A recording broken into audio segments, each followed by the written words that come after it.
We're live. Welcome to Jim Norton and Sam Roberts.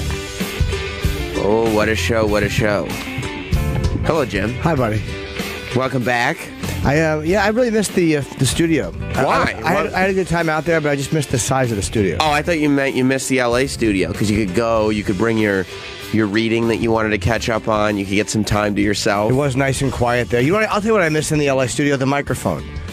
I like that. It's gold? Because I'm standing for a minute. That's part of it, yes. It reminds me of Pony Boy. But no, I stand up here, and this fucking thing just doesn't lift, and they were supposed to put a new one in, and they never did. Mars gave you this look like we gave that motherfucker his own microphone. No, not the mic itself, but the arm. I want to lift the arm a little bit, and I can't. The mic stand? Yeah, it doesn't lift any higher. Well, it should. Yes, it should. Especially if you have your very own personal Hollywood microphone. Yeah, now. this is mine, right? Yes, it is. Thank you, Mars. Mars, let me ask you, if the microphone is gold, like the netting on it, you know what I mean when I say netting, right? If it's gold, that means better microphone? Absolutely. Okay, yeah, because Jim saw it and he was like, oh, these are great microphones. I like it because it can raise as high as you want it. Right. So if you want to stand for a minute, which once in a while I stand, not for long, but Right. you just, you know. You got to get that energy pumping through your system every now and then. Yeah, I like that. Yeah, yeah, I like it too. Gets me going. I like it too. It was. I'm glad we could stretch our arms. We can walk around, and there's evidence of human life in the building. Yeah, which is always good. Also, you don't have to set the cameras up. When you were setting the cameras up last time, the door would open. Right, it would hit the camera. Right, that's how small the studio. It was still great, but it was. Ellis has a good sized studio, and so do Cavino and Rich. But they were using them. Right. Right, and it's a very small space. There's only so many studios, but it was funny that we would have to take breaks if a guest came in while the show was on. I had to have like one arm on the tripod because otherwise opening the door would just destroy our entire setup. Yeah, it would knock the camera over. But I'm telling you, there are moments, I'm sure, where I would enjoy going in and catching up on my things. I feel like even if it wasn't serious related, if I needed to get away from stuff, you could go to the studio, you could sit in the lobby, you could put your earphones in, and nobody would bother you for hours. Yeah, maybe, but who wants to do that with all those people? You feel stupid. You do? Just sitting there with your earphones in. Yeah, if it's quiet, it's quiet, but just, sitting in a room full of people with my earphones in, I just feel stupid. It's basically, it's not a full floor. It's one suite in this big office building where they built, 4, maybe 5 studios. 2 of them are okay sized, and then 2 of them are tiny. Tiny. And one is, and you're right next to a dentist's office, which is so weird when you go out to the bathroom and you see DDS on the door next to you. Like, this is not a fun environment. No. It's like the old XM building. That's what it reminded me of. When 57th Street. Yeah, everybody else on the floor was just kind of a shitty regular. The Economist was on that floor. You're right.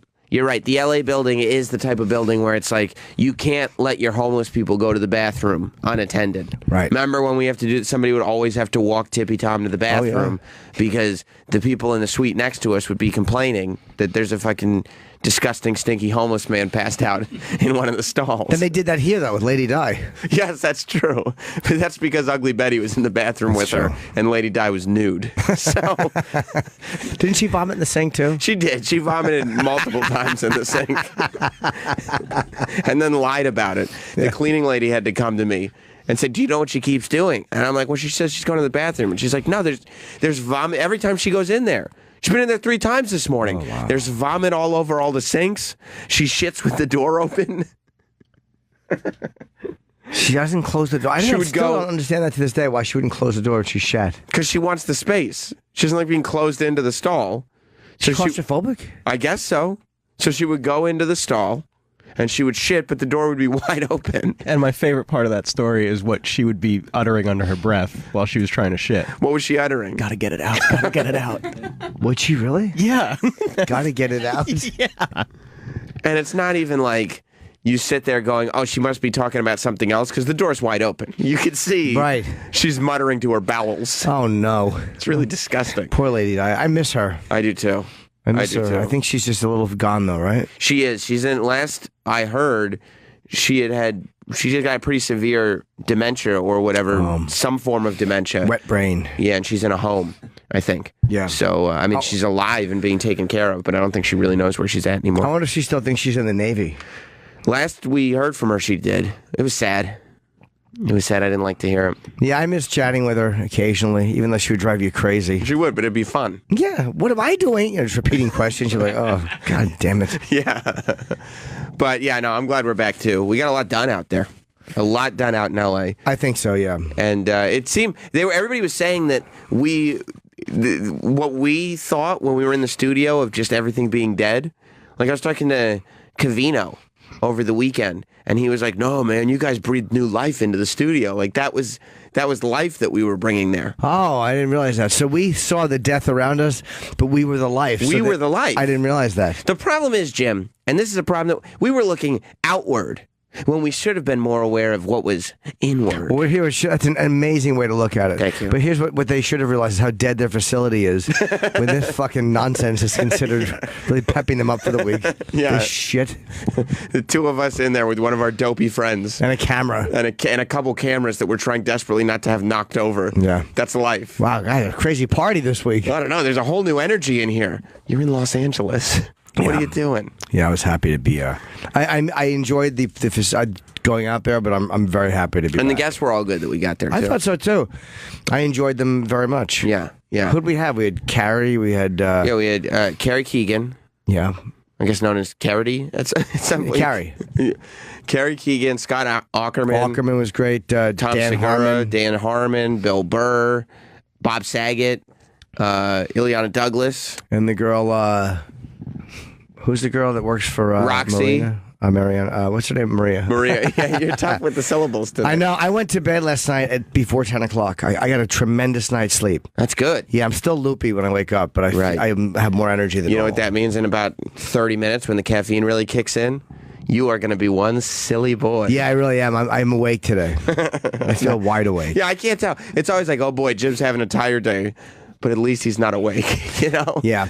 My tired days, I'm okay, but I went to bed at a very good hour last night. Right. That's what happens when I come at a decent hour. If I come in the afternoon, like when I get home, if I just jerk off and I get home, I'm great. Is that what you did? You got home from the airport and came? I did. I still have my fanny pack on and my luggage was still full. You pulled those awful sweatpants down? Yes, I did. And came on your fanny pack. You didn't like my sweatpants. They're usually, people like them. Who likes them? Well, everyone does. I've never heard a compliment about them. It's a good travel pant. And then we opened it up to social media. And the picture. Oh no. They also were not a fan. No, they weren't. I get very poor reviews. Dynamite. Very poor reviews of my pants. You do. You look hippie in those sweatpants. Yeah. Those hips really stick out. They actually make me look heavier than I am, which is kind of good to see how fucking awful I look from the back. Yeah. But if you zoom in, you can see there's no blubber hanging over. That made me happy. That's what I took out of that photo. Like I zoomed in and I opened up on the fat part. And I'm like, oh, there's no fat hanging over. It's just skin. Yeah, so we're good. Yeah, we're good. We're good. We're good. If I worked as hard as you did, though, to get myself into shape, I would probably not pick the least flattering outfits available to me. But that shows you I have humility. Oh, is that what that shows? Yeah, I don't care what I look like when I travel. Oh. Get me there from point A to point B. Wait a minute, Jim. By the way, the car company needs something to be desired. Yes. In L.A.? Here. Why? It's just dirty. Was it a dirty car you were in? So after your big Hollywood trip, you got in a dirty car and then you went home and masturbated yourself. Yeah, I didn't put two and two together, but you're right. Yeah, it's like, yep, back to normal life now. Yeah, right back to where I belong. Doing podcasts all over the place, a TV appearance, then going to Maria Menounos' house for a party, and then into a dirty car so you can go home and tug your pud for a while. Right. And I'm taping for Comedy Central tonight. We're doing the roast battle. Oh, I didn't know they were bringing that back. I thought that was Apparently they are. How about I was supposed to say that? Yeah. No one told me not to. Do you know when it airs? I do not. No. Let's go to Oscar in Texas. Oscar, welcome to Jim Norton and Sam Roberts. Hey, guys. Last Monday night, I was sitting in my house on the computer getting ready for my evening to watch Kill Tony. And you would not believe how surprised I was when my favorite radio show was merged with my favorite podcast. Well, thank you. We didn't know we were doing that until day of. Yeah. I think Sam asked in the afternoon. He's like, Tony wants us to do it. That was great. Our first day in was supposed to be kind of just hanging out and doing nothing. And I'm really happy we did that. I enjoyed it. Yeah, that was a lot of fun. I got a text from Tony like really quick after we landed just saying, hey, I heard you were in L.A. And so we went down. He does Kill Tony, which is a podcast. I guess he's 100+ episodes in because it gets it's got a huge listener base, and he gets a good crowd at the Comedy Store where he does it every week. And they bring up comics or new comics for a minute at a time, let them do 60 seconds, and then the panel just talks to them. And it was fun because it wasn't like, you make jokes and everything, but it wasn't just trashing them. It was also, some of them were genuinely interesting people. Yeah, even the ones that didn't kill, I mean, there was still something to all of them. And you forget when you're doing comedy for such a long time what it was like to go on stage your first few times, your first 6 months. It's scary. It's really scary. And I was at first, right, I was kind of bummed out, to tell you the truth, because everybody that sucked, that I was going to say that sucked, right before they went to the panel, they were like, it's my first time ever on stage. It's the first time I've ever done stand-up. And I was like, oh, well, if it's your first time, that didn't suck. Like, that sucked for, like, somebody who knows how to do this. But then I found out we might have been being naive, because one of the theories going around was that people just go on that show and say it's their first time on stage. They may have, but even if they did pull that move, which is a smart one to pull. Yeah. Because you always, like, when you first start out, you always lie about how long you're doing it. Like, if you're doing it for 10 years. Yeah. How long are you doing it? 5 years. Wow, you're pretty good. Right. After 20, no one gives a fuck. But when you're starting out, you try to make it seem like you're doing less because everyone else wants to be the prodigy. Oh, sure. Oh, God, this guy's good. Right. But I find when you first started, you thought that's the way it was going to be, right? You were like, wow, a lot of people, it takes them a long time, but I'm going to probably be one of the quickest to get this done. You want to be ahead of the game, and then you realize, like, ugh, this is a long road. Yeah. So, I just don't want to be mean to someone who's real new. I feel like, at this point now, I'm doing comedy as long as I've been doing it. Mm-hmm. I still wouldn't want to go on and have guys like fucking Bill and Voss and Bobby sitting behind me, even though I'm doing comedy longer than Bobby Kelly, and I think a little longer than Bill, or the same time and a little less than Voss. I wouldn't want to go on and have those guys fucking knowing they're going to shit on me. That'd be horrifying. I've done it 25 years. It'd be terrifying. Just having them sit there like you're doing 60 seconds, and they're just watching you. That's so hard to do, man. That's so hard to go on brand new and know that these guys are going to kind of goof on you. Right. To know that not only do you have to deal with whatever your own insecurity is, but all the people behind you are watching you so they can critique you in front of the exact same audience. And you can see, like, I wouldn't want to do it knowing that their faces could be like, they could be smushing their faces up looking at me. I'd be so self-conscious about what was happening behind me. So you'd be sitting there like every time you get a laugh, are they laughing at me? Or are they laughing back there? Yeah, is somebody doing something funny back there? Or was it my joke? Or yeah, it's tough. That happens sometimes when you're on stage. You'll be doing something and you'll hear an explosive laugh during your setup, and you're like, they're not laughing with me. Right. They're talking about me, or they're talking about something else. You won't kid yourself and be like, yeah, I guess I was a little stronger than I thought it was. Boy, that setup's a home run. Yeah. No, you know that they're laughing at something that's bad, and it's probably about you. Right. And also, even if they're not, even if they're just distracted by something else, you know that they're having a side conversation during your setup, so that once you reach your punchline, they're going to be unfamiliar with the. Well, they're basically having an A and B conversation, and I've seen my way out of it. That's right. It fucking stinks. That's exactly right. So yeah, that was the first night, which was fun. Yeah, that was fun. We did that. We did Bert Kreischer's podcast, which was really good. Bert's is already up. I don't think Kill Tony has gone up yet. All the shows, and I posted a thing on the social media, and I think we reposted it at Jim and Sam Show, which just had a picture with all the shows that we had done. Some of them are up. Some of them will go up this week. I think Allison Rosen's is going to go up this week. I think Adam Carolla might go up today. So Bert's was really fun, though, and Bert's went up night of. And it was good. We were in his man cave. We got to see. He said, I don't know how he could have thought his construction on his house was going to be done by the time we got there. Because he told us when he was in here 2 weeks ago, he was like, oh, by the time you guys come out to L.A., the house will be finished. It wasn't even close to being finished. Just wire hanging from the ceiling and blue tape everywhere. It looks like the house of a crazy person, because it looks like there's all that stuff piled up outside under tarps. It's the way hoarders live. Yeah. When they overextend in their house. But it's because they've literally packed all of their belongings into 2 rooms. So everything is kind of on top of each other. And I on a much lesser version, had that when I moved into this place, this renovation. And it really does fucking fuck you up when there's all these people in your house and they're always working and there's dust everywhere. It makes it really hard to enjoy coming home. So he's probably happy to be on the road. Yeah. Not dealing with that stuff. Yeah, and the way he's got it set up now is they've got 2 rooms that they're not completely doing construction on. And Bert's got his big, like, king-size bed just in the middle of his living room. So he's got his living room and then his kids' room. So everybody's just kind of packed into these 2 rooms, and it does seem like you would just desperately want this to be finished. And what a fat fuck I was. I ate all those little candies. Oh, you did. Oh, he loved them. Jim, I got to see firsthand the addiction, because he talks about his sexual addiction. He doesn't usually perform those activities in front of me. No. But sometimes little pecks on the neck during the radio show. And I go, oh, that's just that beast of an addiction piping in again. But oh my God, Jim never lets himself go, because he always eats healthy. So he doesn't get if he's going to get a dessert, it's always maybe some fruit. Yeah. And a little bit of yogurt or something like that. It's nothing. Not even dairy anymore. Just I'll eat some fresh fruit, some berries. Right. But you got that. That's how I am. Like in that moment, and it's rare that I was just hungry. It was the middle of the afternoon, and we've all pigged out on candy. But it's a weird thing, man. When you start, how it's just all right. One more. Like you feel like you're almost. I can't even describe what it is. You feel like you're at the level. You're almost at the level where everything's okay. Right. You almost, and you just can't get there. And one more, and it's like fucking. I finally just made myself stop, and we saw Steve-O, who did the podcast before us. So we're chatting, and I had a little thing of peanut M&Ms. Wow. I haven't had candy. I so rarely eat it. You like them? My fucking body was just like, more pig!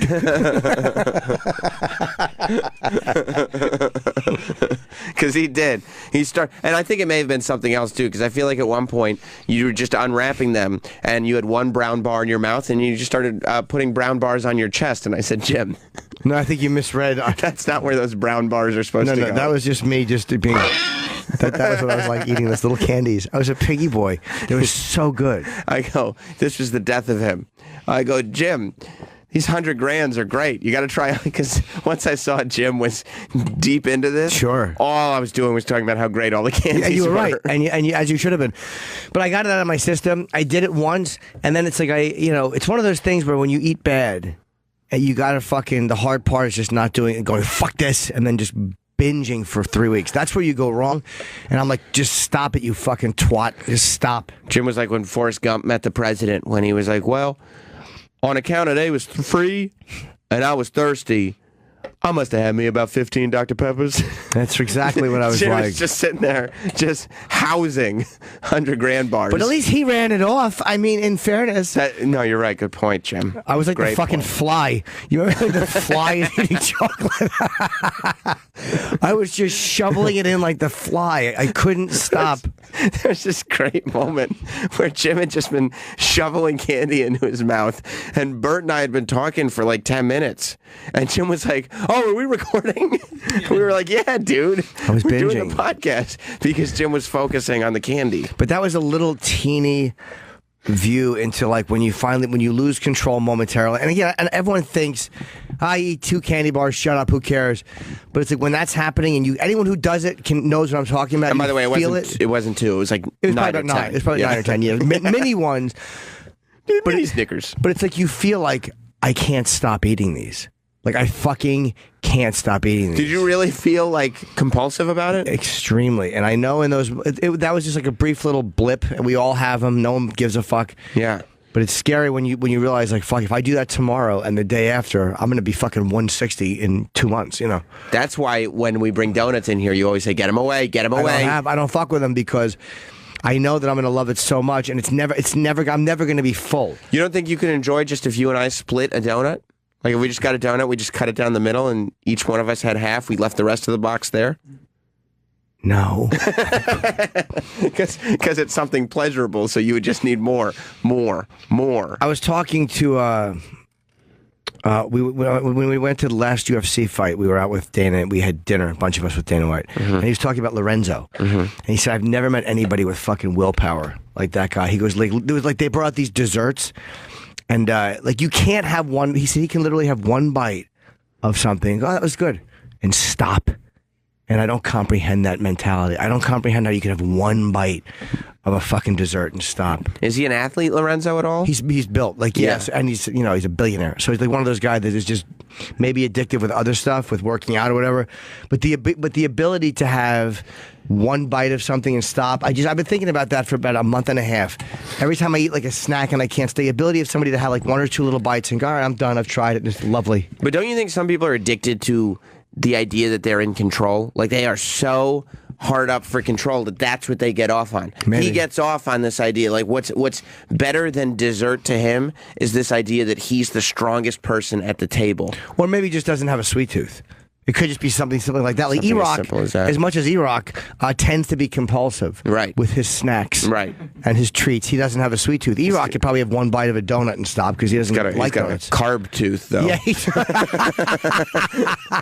he certainly does. He might not eat the donut, but then he start eating people's shoes. You know?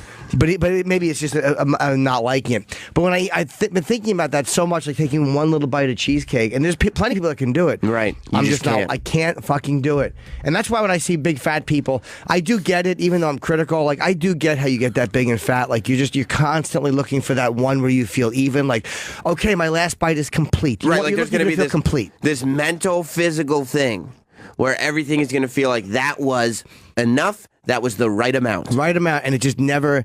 Someone who mentioned serotonin, we were on. Was it Tom Segura? Somebody mentioned like the serotonin level. Maybe that's what it is. There's some dumb chemical in our heads that just doesn't get fired right. Right. And you always feel like your water is a little bit below the level, and like you're almost full. You're almost...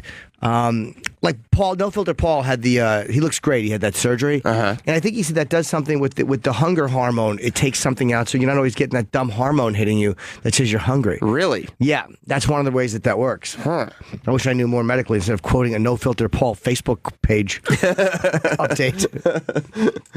Yeah, well, they say that my wife always says sugar and cocaine hit like on the same level. You know what I mean? I mean, there's no way that's true because I've seen people all coked up, and it's not true. like I never sucked a dick for $100,000 bar. Yeah, exactly. Who had all the caramel? Was it you, crazy man?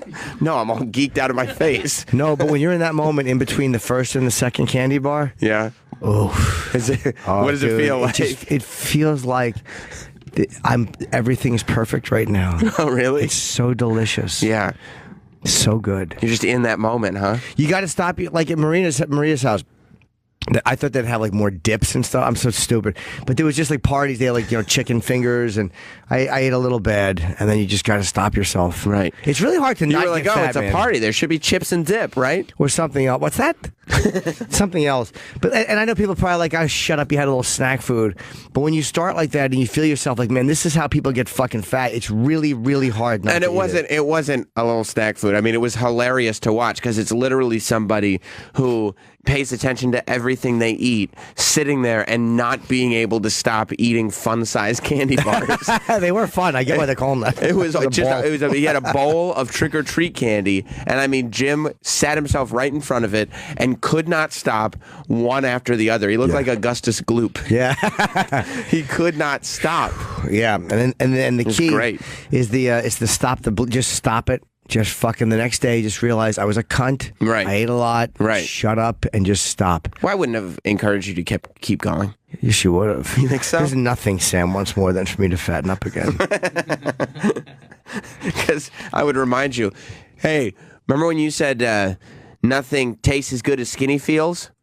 How's dessert? You know, that actually, believe it or not, because you're such an awful little person, that does actually help me not do it. In those moments, like the part is like, oh, you're making this little prick too happy. Don't give him the satisfaction. It is almost like if no one is noticing, like if no one is noticing, like it's just normal what you're doing, it's almost like a dream sequence when you hear a voice coming in your dream, but it's really the person waking you up.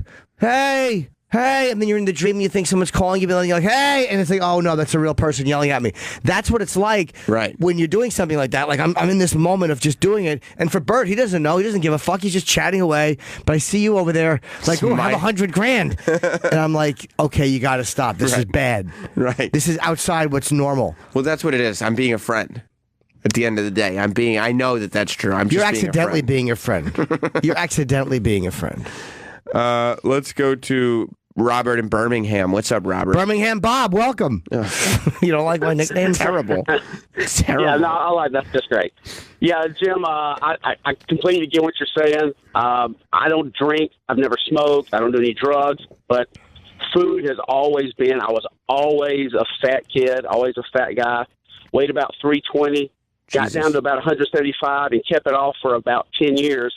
And when I went to a convenience store, I would make sure I didn't go down the aisle. The candy was on.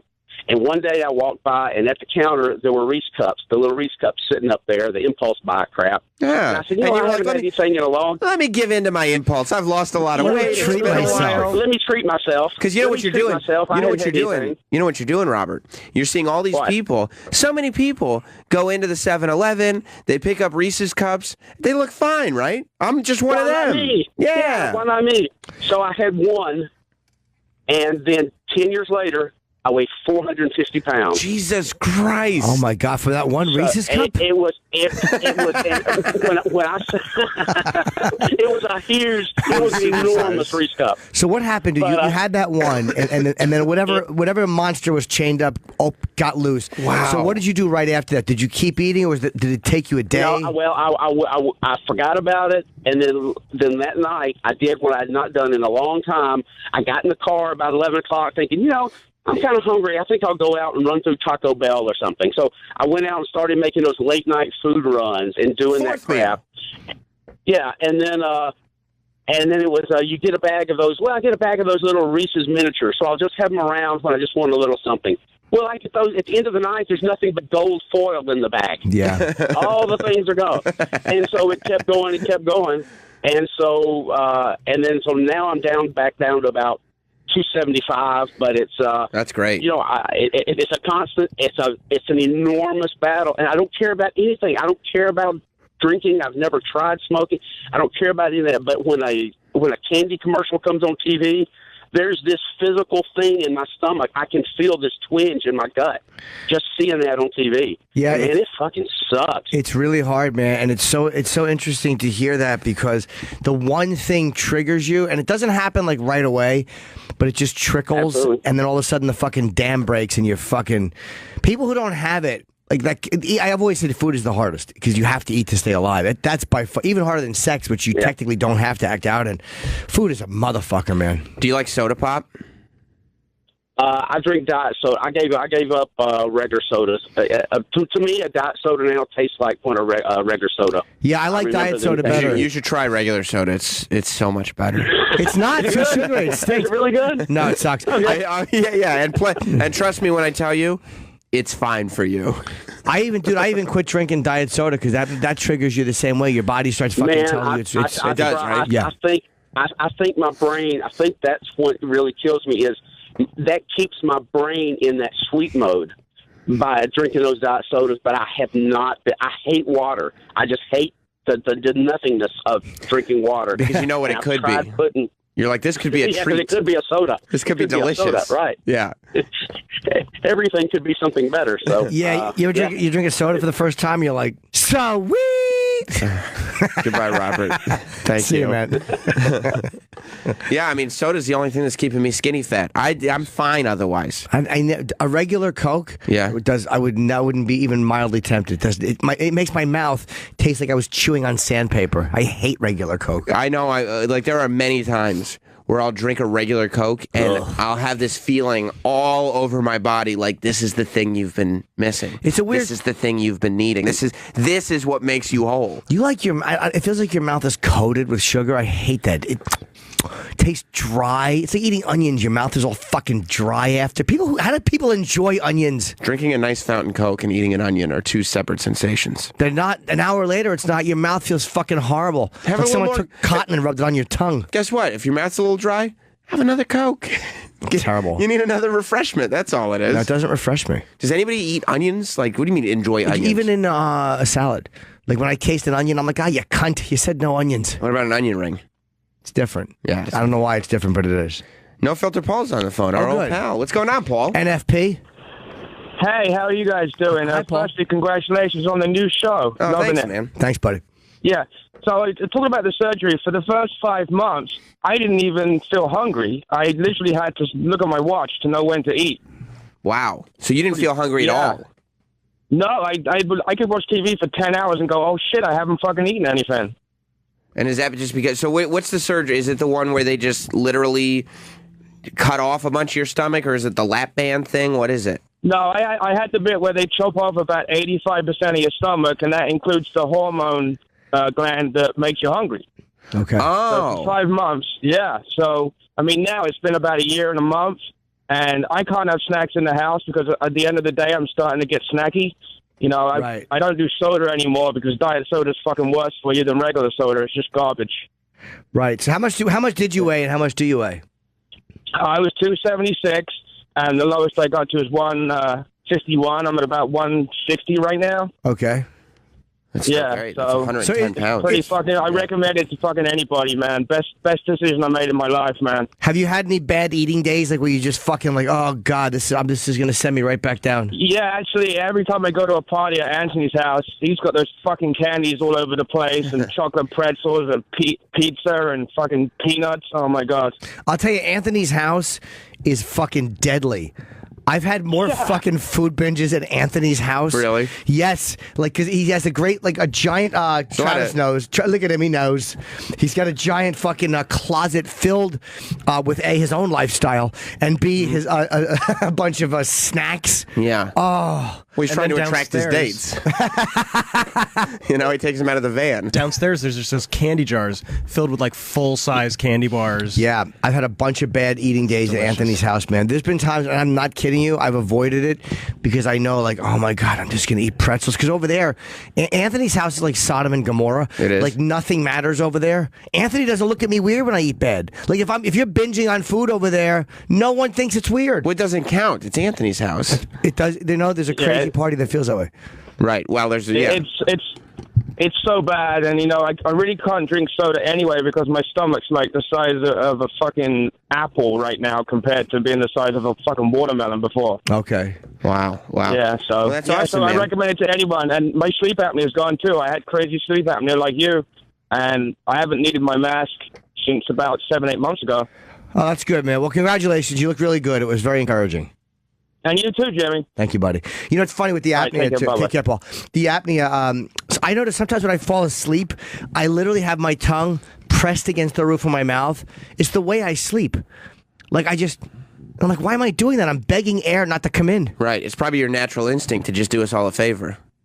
Hold on a second. That's not the point I make. Wait, whoa. Hey, come on, Sam. I want my prick pulled, I'll do it myself. I don't know if that makes sense in this context. And I'm not happy that the iPad's back. Yo, you should be.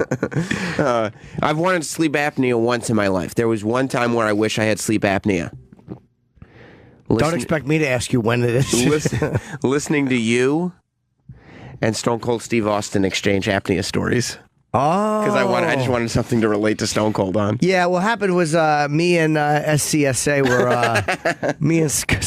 were talking about apnea. This was off the air, right? I think you did a little bit on the air. Had a great chat with Steve about that, and he has the same thing. So it was really fun to talk about the CPAP, and he has a BiPAP, and I've got an ASV machine. We just chatted, a couple of old friends. Right. It was so much fun. After Steve Austin is a great chatter. He's just a fun guy to talk to. We went down. It was a fun day. We did our show. Then we went to do Adam Carolla. Yeah. And like in L.A., everything takes forever because the traffic. No, it was really weird. We were in a parking lot, and then all of a sudden I realized that there was a freeway sign. It was just another mid-afternoon in L.A. We're not doing that anymore. We're out of L.A. We don't need to do that anymore. Oh. It wasn't good then either. So we go to Carolla's. We did Adam Carolla's show. And then right from Adam Carolla's show, we went over to Stone Cold's house, 316 Gimmick Street, as he refers to it. Oh. And did Stone Cold's podcast. It was my second time. I can't believe it was almost 2 hours. I literally was like, wow, we're almost at an hour, I'm guessing. He's just a fun guy to talk to. Yeah, he's great. Yeah. But I was happy that he was tweeting, I think yesterday or the day before, about the microphone cable that I left at his house. Cool. He's probably hoping you'd wear it out on your neck. And then afterwards, me and him just talked about UFC for a little while. It was so much fun to chat with him about UFC because I know Sam is not a big, doesn't know a lot of the fighters. Right. And then the mics were off. We were just talking about, 205 coming up this week and a few other matches that are coming up. And it was fun to hear Sam just kind of sitting there watching like a tennis racket, a tennis game, watching the ball volley back and forth. I mean, I don't mind watching Stone Cold Steve Austin talk. When you're in the room, you want to participate. I would have preferred to participate. And here's the best part: so. is I go to take a leak and I come back, and fucking Sam's like, "Yeah, I know," and it's right back to wrestling talk. As soon as I went to the bathroom, fucking Sam fucking went right back to wrestling. What are we gonna do? Just sit there? Enough of this, Steve. So what do you think of? And then we go back into what I wanted to do. But it was that was a real fun one to do. Here's how I know that Sam really loves Steve Austin. How do you know? Sam's a cheapskate and a chiseler. And he bought that cable for 15 buckaroos. I did. And did not even mention Stone Cold reimbursing him. That's okay. You owe me $15. Yeah. And didn't mention it on the way home. No, he didn't. Didn't even say on the way home. I was kind of hoping he'd pay me for that. No. You would have taken the money. Would I have taken? No, probably not. The fact you have to say probably not, that's what a chiseler you are. Your addiction to wrestling and your cheapskateness, you're not sure which. Like if I bought Ozzy something for $15, it wouldn't even occur to me. I wouldn't accept the money. Well, what's great is take the money. No. If you bought Ozzy something, it wouldn't even occur to him to take it home, which is what happened. See, that's the difference. Like the thing that I bought for Stone Cold is still in his house. That is correct. He did need it. And the thing that you bought for Ozzy is in La Garbage. Oh, son of a bitch! But no, I'm probably in my head hoping that the mic. You know how like when you have a girl that you're breaking up with. Yeah. Or if it's or it's a whatever, a one night stand or whatever, and she leaves something at your house, and you're like, "Come, you left it at my house." Her underwear that's stretched out in the front. Yeah. Her gaff. But she leaves something because she wants to come back. Yeah. You know what I mean? Like that. Like come on. Like or she just leaves something so she's marking her territory. Yeah. I'm going to listen to Stone Cold's podcast and be like, I bet he's using my mic cord right now. I bet he's using the one I left there. It's so funny, too, when a girl does that, by the way, when they leave something. And then, I left my panties. And you're like, are they blue? No, they're green. Oh, what do you have, other girls? Yeah. Yeah. What do you think? You're the only fucking person to pull the underwear gag? Or to leave your underwear somewhere? Yeah. Yes. You have to tell her. You should mention a different color, even if there's not one there. Just to let her know, like, you're not, what do you think, you're special? You're not. Yeah. That party was fun, though, but I felt very out of place. I didn't see any celebrities other than Michael Strahan. Michael Strahan, who I've met before, and we've had on before, and I did a sketch with, is a giant motherfucker. Well, that's why we waited. Wow, is he a big guy? That's why we didn't travel back until yesterday morning. We had to get up at like 4:30. Thank God for daylight savings. We had to wake up at 4:30 because we were staying Saturday night to go to Kevin Undergaro, who's Maria Menounos' fiance, and he's the guy who did AfterBuzz TV and The Tomorrow Show and all that. It was his big 50th birthday celebration. Yeah.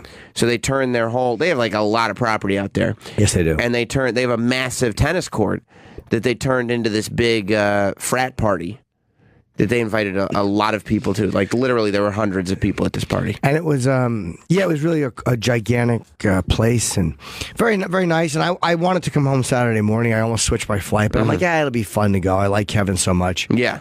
And it'll be fun to hang with you and Jess and go and, yeah. Just see everybody. Yeah, but I did. Jim disappeared, and then I got a text from him that he was out the door, and I was like, "Yeah, well, I mean, but you stayed a while." I did. I didn't see any celebrities, but I didn't. It was funny. Tara Reid we saw, and a couple other people, and we saw Tara Reid there. We saw Ileana Douglas. Yes, and I talked to Kevin Nash, who I liked a lot. Yeah, the filmmaker, not the actor, pro wrestler. Yeah, Lillian Garcia was there. And Michael Strahan. You're right. Big dude, man. He's as big as a fucking house. I didn't even see Maria there. You didn't? I saw her, but I didn't speak to her. She was busy. She was talking to him. And you said Vin Diesel show. I didn't see him. Vin Diesel I didn't came. see Corey Feldman. Wilmer Valderrama came. Corey Feldman showed up at this party. And, like... Wilmer's a handsome dude, right? He was wearing shorts. No. And who was the guy wearing shorts that was wearing a blazer? I don't know. I think he was. Oh, I know exactly who you're talking about. That's just a guy. He's just a handsome dude. No, he was an actor. Okay, I didn't. Maybe we're thinking of different people. Matt Eisman was there. Our friend Matt from American Ninja Warrior. Yes. Speaking of big motherfuckers, a lot of compliments on the show. People were very much enjoying the new show. Yeah, it's very nice. But Corey Feldman. So like, Kevin is obsessed with Corey Feldman the same way a lot of people are. But it was so weird seeing him there because Kevin is not obsessed with Corey Feldman's music from now. Kevin became obsessed with Corey Feldman's music from a few years ago. Like, when I was there over the summer, before any of this Today Show happened, Kevin was nonstop playing this song, Ascension Millennium. I love that Adrian already knew what song to type in. I don't know it. I mean, listen to it. Listen to it. You're going to start tapping your toes. This is one of the lost Corey Feldman songs that is not getting a lot of attention. Okay. Because of all this Today Show stuff. Little rustling under the bed sheets. Yeah, it's all one take. How many times do you think it took him to do that? Once. Many times. While watching it. I actually read somewhere that the guy who did Birdman saw this video and was like, that's what I need to do for my film. Hey, Michael Keaton. And he brought Michael Keaton in the room and he started playing Ascension Millennium for him. Oh, and the band's at least cool. This is what we want to do. You like the band? Yeah, they're great. See, it's cool because like Corey Feldman hasn't necessarily performed this at a stadium yet, but he's got a picture of a stadium with an audience in it behind him. So that's similar, you know what I mean? It's still cool. You get the vibe. Yeah, you do. I'll say one thing. This video probably cost $31 to make. It's all in his house. Yeah, it is. Oh, and he goes right back into bed. Because that's a day in the life of Corey Feldman. Cool. He gets to bed with his pants on. He doesn't shower. No, he doesn't. He performs in a room in his house. And he walks by the dirty-looking pool. He puts mousse in his hair in the shower. Yeah. And then he goes back to bed. So Kevin's obsessed with this song. And like, you know, we've seen Corey on TV. He doesn't have the greatest sense of humor about himself. Like, he's not doing this ironically. No, he's not. You know what I mean? He's not. He's doing it for attention, but he thinks it's really great. So Corey shows up and like they bring out the cake. This was actually not too long after you left. You said about a half hour after I left? Yeah. They bring out the cake for Kevin. And they put all the candles on it, and Maria like has the mic, and she's wishing a happy birthday to Kevin, and Kevin's like, Corey, and he needs like, it's his 50th birthday, and it's like all of his close friends and family are around him, and he wants Corey Feldman with him too. He doesn't know, he just loves the song. So he's got Maria, he's got Maria's parents, his mom, and Corey Feldman with him. And Maria's talking to him, thank you all for being here. We really appreciate you making the trip. This means a lot to Kevin, blah, blah, blah. And Kevin's like, yeah. And he grabs the mic and he's like, and you know what else would mean a lot? And he cues the DJ. And the DJ puts Ascension Millennium on. Oh. And he's like, Corey, you got to sing. And he hands Corey the microphone. And Corey's trying to be polite and go like, no. And he's pointing like the microphone to other people. But nobody else knows the words to the song. So they're all just kind of like, nobody's heard the song before. And Kevin, the whole time, instead of being like, okay, this is weird for you, Corey, no problem, he starts mimicking the dance with the hat and everything.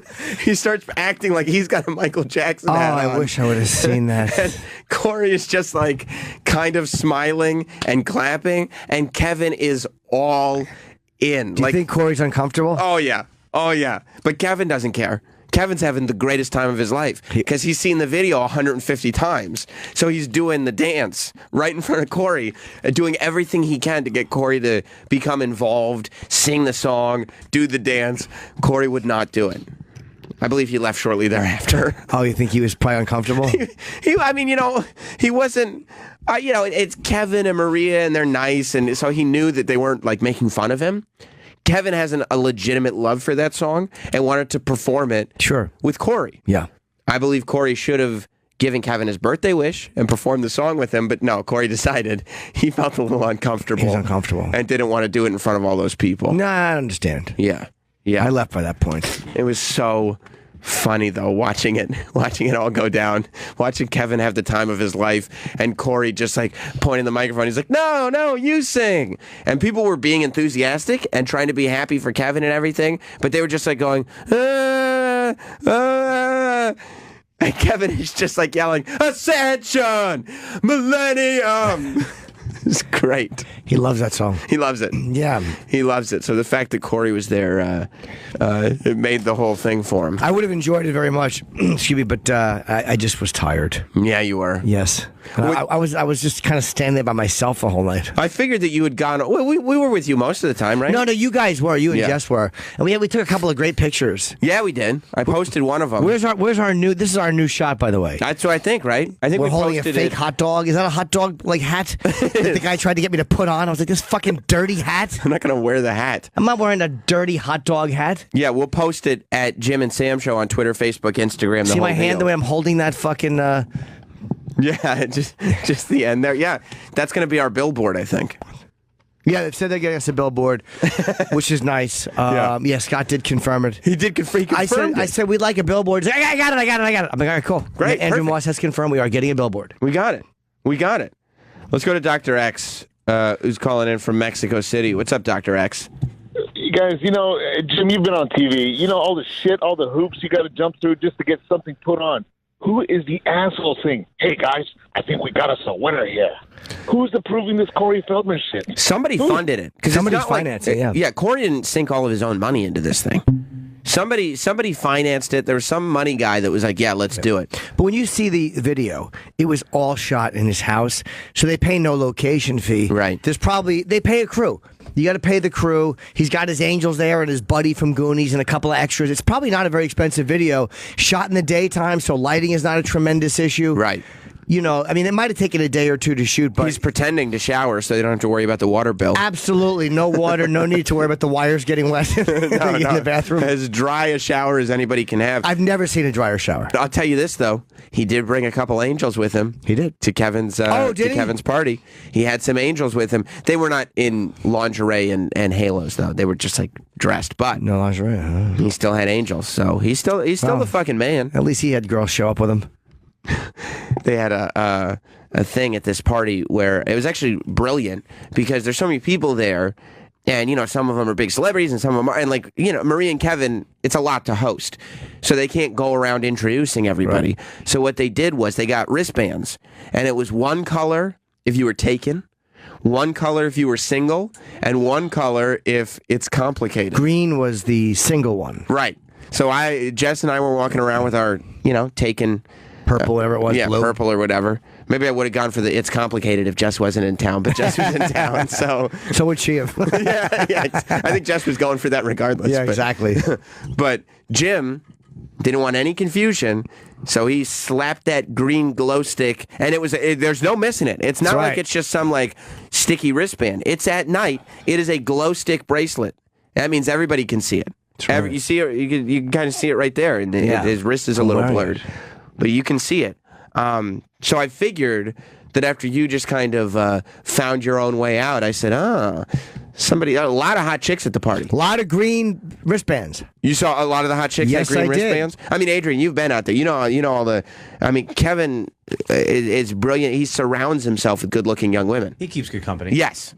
They were all at this party. Yeah. And a lot of them are so career-oriented that they don't have time for a relationship. So what does that mean? Put that green glow stick on. Yes. Single and ready to mingle. That's right. So I assumed after you left the big Maria party on your own and just kind of texted me, not even like, let me go find Sam. I was like, oh, he must have found a green wristband to make a pair of handcuffs out of. I was walking around with those green. I had my arm up in the air and I was just going, hello, hello. So did you find a fellow green wristband to go home with? I did not. No, I didn't. Or to go to the gate, or to go to the party with. It was weird because in the afternoon, Jim had made one fatal flaw. He texted me and said, I might bring a date. Is that okay? And I said, yeah, no problem. Of course. And I met him in the lobby. Plenty of room in the car. Yeah. Yeah, it was actually we got to go to the party and say, no, we won't need the plus one. Yeah, it'll just be Jim. And then I said, but can I leave her name here? That's right. Oh, poor sweet Jim. And I knew it wasn't going to happen because they're all the way out, like it's a drive. Yeah. Jim goes to, because there's somebody checking people in, because obviously, you know. And you sign a non-disclosure. Sign a non-disclosure. Which was really well done. Although we've probably broken it. But. That's right. But Jim looks at the girl who's like checking people in and goes, "Can I leave a person's name here? Like, because I may have a date coming." And she goes, she probably knew. She probably took one look at you and was like, "It's not going to happen." It's not happening. Because she goes, "Why don't you find me and I'll remember?" Yeah, she goes, when she comes, just come up to the front and get her in. I'm like, okay. Right. So when did you have to do that? I said goodbye to the lady as I was leaving. I got stood up. You did. You got stood up, right? Yeah. That's great. You got an invitation to like this amazing place to bring a girl to. I know. And you got stood up. You made a bad choice. But it was, she's like an actress, and I was like, I didn't tell her. I knew she would know who Maria was, because she's not from here. Oh, but she's from a different country. Yeah, I mean, you know, but it was fun to go to. She would have enjoyed it. She would have, right? Yeah, but she pulled the old. I so know, because I've done that so many times. We had chatted for a bit in the day, and I'm like, well, do you want to go? She goes, yeah, and I kind of knew she wasn't gonna come. So I wish she would have just lied and said she had plans. It would have been easier, because I would have, asked someone else. What'd she say? Yeah. She was like, I'm coming. But then when she wasn't there, she just stopped texting you? Well, she was supposed to meet us at 7. I said, look, we're probably going to leave at at 7:45. So I hadn't heard from her. You hadn't? No, so I texted her, and then I got a text at 7:50 something. This, I just got home. I'll text you when I'm done showering. Oh, perfect. I'm like, well, she's late. Yeah, so she's late, but and that's why you're like, okay, my date's just going to take a quick shower, and then zip on over. Right. But then I'll leave her name with the check-in girl. But no, then I said, okay, I'll send you the address if you want. If you text me when you're done, I'll send you the address. And she just wrote, okay, hun. Like, no, send me the address. So I sent it to her anyway. You did? Yes. And I just didn't hear back from her. And I knew she was going to pull the I fell asleep thing. Like, it's like, I'm fucking... Is that what she did? She's like, yeah, I just put my head down. I'm like, and again, I'm like, just lie and say you had other things. When did she fucked 3 guys, just say that. Yeah. Give me something to jerk off to. But yeah, you know how many times I've done that? I just put my head down and fell asleep. I'm like, and again, she's in her 20s, so... When did you get the I fell asleep I was text? already in bed by 2. So she was like late enough that it was like, well, it's too late to hang out now. Yeah, it's like, just shut up. Who falls asleep from 8 p.m. to 2 a.m.? No one. But who when people are waiting for them, puts their head down? So just lie and say you're sick. Right. So you're not coming. I'm going to take a shower. I'm going to put my head down. Yeah. Well, I have narcolepsy, so I just sit down sometimes and fall asleep. Yeah, and she seemed really nice too, which was it wouldn't have been disappointing if she just lied and said she had other plans like that. I could live with, because you saw her earlier in the day. We just chatted, yeah, and she was really nice. So I was like, "Fuck." She seemed like a nice interested. person. I don't know if she seemed interested. If she did, she was lying. Yeah, she sure was. I wouldn't say she seemed interested in like a sexual liaison. Right. Which was a shame when I saw her hiney. Ooh. You liked it? Oh, did I? That's why you took a gamble on that hiney? Oh, you took a gamble. Fucking well worth it. Well worth it. Yeah. But only how many people in L.A. invite someone who's an actress, right? A single actress, to a party hosted by Maria Menounos. It's very legitimate. It's a real Hollywood party. It's an extremely legit party. Yeah. And gets stood up on it. Oh. That is my life. You did. That's my life. But you were literally at a party that was so legit that they hired security, had people sign NDA, the whole deal. Like, it was a real, like, hey, everybody, there's a lot of public people here. We want you to feel comfortable. But I said, even as we were going, like, that's why I live the lifestyle I live. That's why. It's moments like that, that's exactly why. And there's times where it's like, man, I kind of wish I had a steady girl. But by overall, that's why. Like, that's the type of stuff that you deal with. So it's like, ugh. Right. So you went home. Were you looking at your green wristband in the back of an Uber by yourself? I think I put it in my pocket, so I didn't have to walk into the lunch. No, I actually took my little jacket that I was wearing and I put it over the wristband. Oh, yeah. And Jim showed up. He's wearing that terrible North Face jacket the whole time. That was a cool jacket. And he has... It's a cool jacket. Travis? It's Norman Lear's jacket. Or Gary Johnson. Whatever, the fucking... Gary Marshall. Yeah. Norman Lear, Gary Johnson. The old man who shares the jacket that you do. Fair enough. The old guy who's dead now, right? Yeah. Yeah. He showed up with that. He's young and hip, that's why. And the worst fucking sneakers you ever saw in your life. What's wrong with my sneakers? You look like you got them at Payless. I did not. They're fucking comfortable shoes. Jim had like orthopedic shit. It's those same sneakers. I mean, I know. I'm going to send them out to the people. Send them out. We'll tweet them out also at Jim and Sam Show, and Facebook and Instagram and Snapchat as well. I'm going to do like this. Instagram stories, everything. But he wore those fucking Asics everywhere he went in L.A., and we showed up. We're in the lobby. And he looks the same as he did. I mean, look, his collared shirt was nice. Thank you. But aside from that one shirt, you look the same as you did every morning that we did radio. Well, yeah, but I didn't plan on. Well, yeah, I know. Actually, I told you in advance that this was happening. Yeah, but I didn't plan on dressing up. I'm saying you could have just had Ascension, Millennium. Corey probably saw him and was like, "Hey, man, cool sneakers." Hold on, there's nothing wrong with these shoes. I think there is. Let's go to Miguel in Los Angeles. What's going on, pal? We met Miguel. Yes.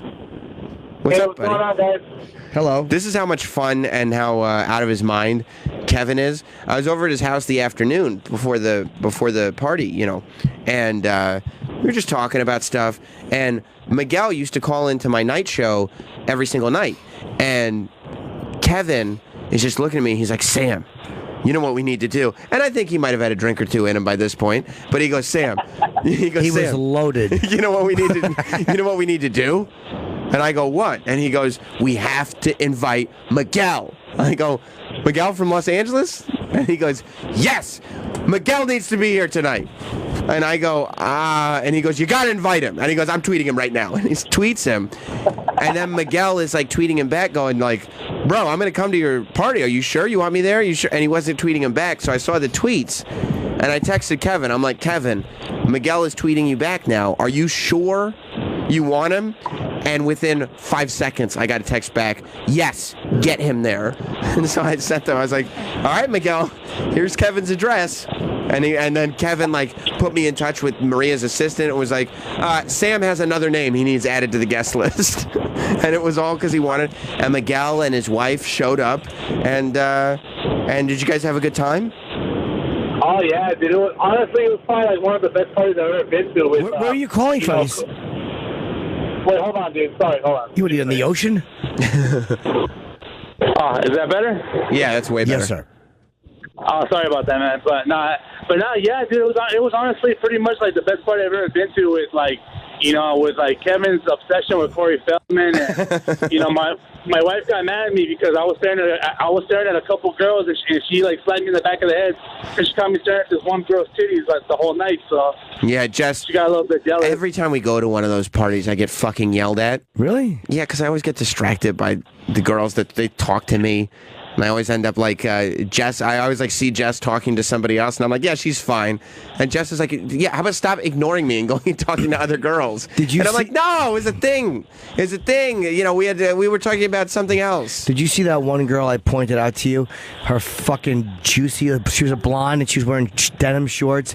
Her fucking her ass was hanging out. Yeah, I did. Oh yeah, I remember her. Yeah. Oh, fucking that little plump ass. I was out of my mind. Yeah. I kept holding up my green thing, pointing at it, going, "Huh? Huh?" No bites though.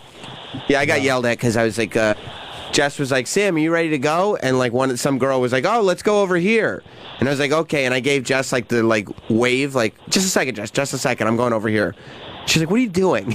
I was like, I don't know. You're just talking to people. You're a mover and a shaker. Right, I'm schmoozing. Jess has to realize who she's married to. But Jess, like, when that stuff happens, she scolds me, but not like, what are you doing? I need to be able to trust you. Like, what are you doing?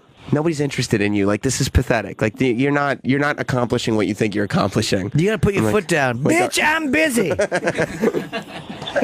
Every time it's like, no, you're right, Jess. This isn't what I think it is. Yes, honestly, I was expecting Jen that we weren't as famous Kid Dynamite jacket, but or sweater, but but it was not to be though. But dude, like honestly, like my wife was like really impressed with the party, and Kevin was such a real nice guy.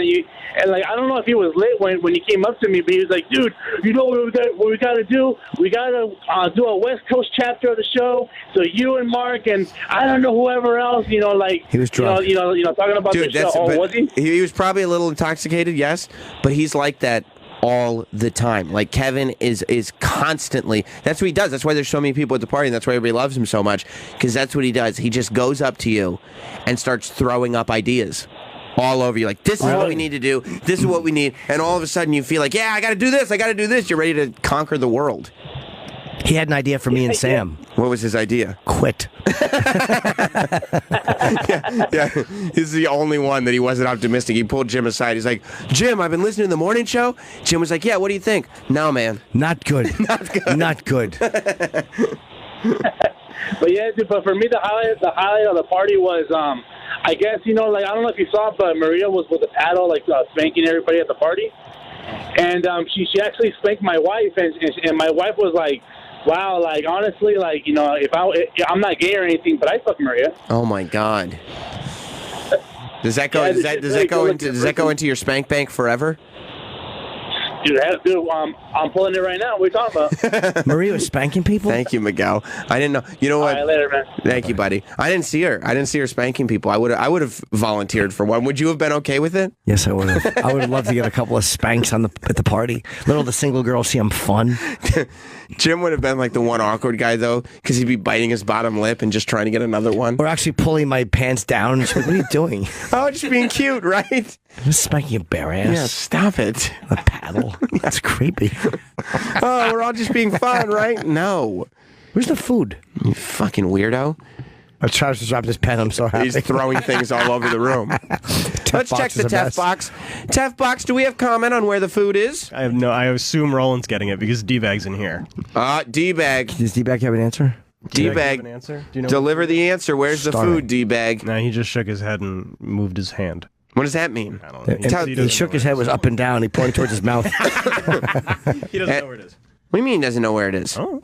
Shouldn't he be checking up on He's it? looking around in here like it's hiding. Yeah, there's no food in there. Roland's getting it. He is getting it, or you think he's getting it? He is getting it, or you think he's getting it? He is. He is. Do you, Travis? You've been in this game a long time. Yeah. Was that answer like, let me give Sam the answer he wants to hear, or let me give Sam an informed answer? No, that was the former. the one I want to hear. Yeah. He doesn't know whether Roland's doing it or not. He didn't check. Did he? How about we give him a jingle back? Why don't we just jingle Roland just to ask? That's all. I'm just curious. Because Derek was worried that if he checked on to find out if Roland was doing it, then he would have to do it. And for some reason, there's this aversion around here. Like, no matter what the job is, everybody's cool with doing jobs in the building. But the minute you ask anybody to go out and grab Jim food, they're like, and they're looking for any excuse in the book not to do it. Yeah. Which I don't know why. I would gladly leave here for a couple minutes. Right. Take a nice break for yourself. Yeah, go walk down to the He's going to check on Roland. Can you just text him from inside the Tef box? He could. But he doesn't know if he's here or not. I don't know. He was lying when he told me that he knew that Roland was coming back. He does no clue. He has no... Did we catch D-Bag in a lie? I think so. Is he upset about it? I mean, probably. I don't. He told me before the show that he was going to get Jim's coffee because Roland was going to get breakfast. Okay. All right. Yeah, but he probably just made that arrangement with himself. He's probably like, look, I'm okay doing this. Like, shut up, D-Bag. You'll get everything. Like, I want to see... How come we have no interns, by the way? They took them away. They were afraid to be a hostile work environment with the whole show breakup or something? Was that I think so. Something We had one intern. What are we, children? What the fuck is wrong? How? I mean, I understand that, but what did they think was going to happen with these interns? We're trying to make it happen for next semester. I would hope so. We had one intern. Who? And he was working on the morning show before this one. And do we have two? I like him. No, he was here for the first 2 days. Right, for the first 2 days. And then Sex Bags sent a letter to the intern department and said, we're transferring the interns over to the morning show. And the intern department was like, no, you're not.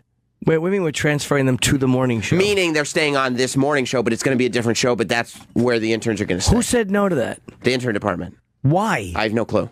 Well, who's on the intern department? HR. So what the fuck do they have to do with it? Why did HR have a problem with us having interns? I have no idea. I think that they're trying to work it out for next semester. They should do it this semester and give us back our intern. Yeah. I don't know.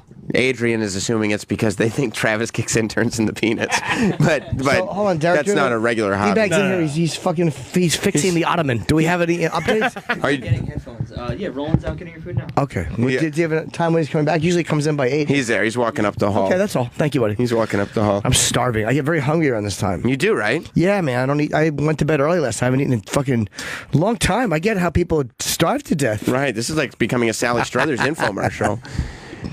Ken in Connecticut.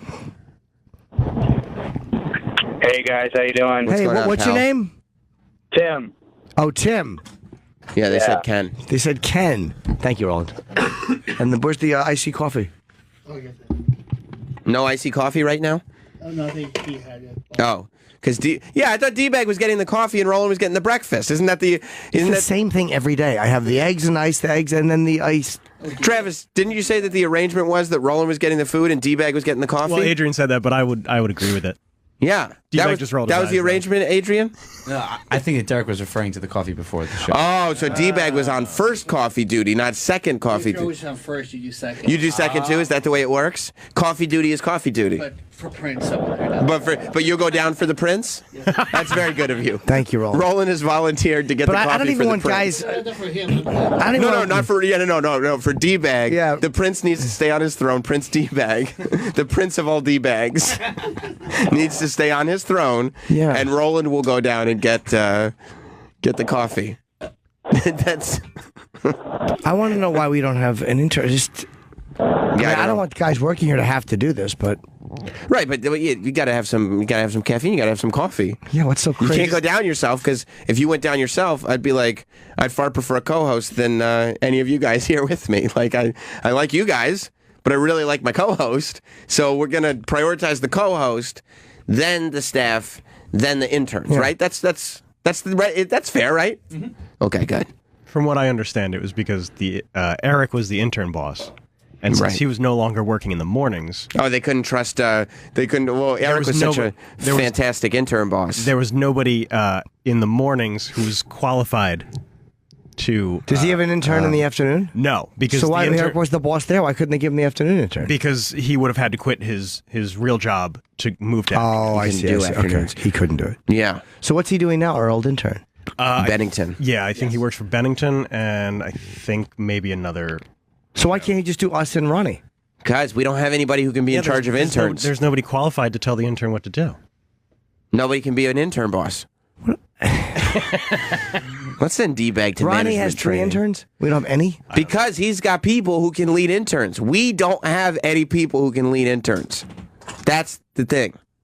We don't have anybody that can be put into any positions of authority. Where'd you get that? We had it in the fridge in the hall. Oh, it's in the fridge in the hall. Why are you talking like well, you're duh? in the fridge, talking to the microphone. But why did you say it's in the fridge in the hall? Like, so get rolling so he doesn't have to waste a trip. Hey, you fucking turd burglars. How the fuck do you not know there's coffee in the fridge right now? No, he's not going back down. Okay. So what usually happens is tell me, D-Bag. What usually happens is Roland will go. What usually happens? Roland will go get on a typical morning. Yeah, explain. Walk us through it. Roland will go get coffee. The coffee in the morning. Which morning? He will get every morning. I see. He will get the hot coffee, including this morning. Yeah, well, not today. Today there was. Then why'd you say yeah? There's an audible. Oh, yeah, we'll change of plans. Oh, so that's where all the confusion came from. That's right. So what happened? He was normally going to get the coffee and then go back out, but today they just got the coffee and let it go bad in the fridge. Yeah. Well, it's iced coffee. I know. It's iced coffee. Is it ice cold? It's not like it's getting cold. Is that a cold brew? It can sit. Yeah, it's cold Thank brew. you. Yeah. Appreciate it. Yeah. So. But don't you think there is something to the chemistry of the beans and the water being mixed together? There is. Who wants day-old fucking cold brew? Well, It's been it's sitting hour there. Right. What's that? It's an hour old. Hours old. Hold on a second. Don't interrupt me, cunt! Like, wouldn't Starbucks just pre-make a bunch of coffees if that were the case? Yeah, but I mean, I think just for efficiency's sake, that's why. Plus, I don't think ice holds in a refrigerator. It doesn't. It melts. No, it melts. What's up, water coffee? Hey, you want some cold water coffee? Let me have a sip of my brown water. Yeah, your nice watered-down beverage. There's no coffee in there. It's water. It's just water, right? Water. It's just cold water. It's just cold brown water. Now, efficiency's sake, or the efficiency of D-Bag doesn't like going down to get coffee, so you only wanted to make one trip? Well, I have a lot of responsibilities here. Like what? Like answering the phones, doing the cameras, running back, loading the first segment. There's a lot of things going on. So how come that camera's on the table? Because the battery drains really quickly out of this, and the battery died. How come you don't plug it in? Are in LA because that doesn't have a plug. That kind really? Yeah. So right it's now, battery only. we got a camera on the table and a coffee in the fridge. Yeah. Does it die every Does not day? look like we're managing our responsibilities well, D-Bag. I would disagree with that statement, and no, that doesn't happen every day because the other cameras are in the mail coming back from Los Angeles. So these aren't the cameras that we normally use. Oh, these are not the cameras you're looking for. Wait a minute. So like, the other cameras are coming back from Los Angeles? What do you mean? They were shipped. Oh. We don't have that many. Yeah, we shipped them out there. They shipped them back. They just haven't gotten here yet.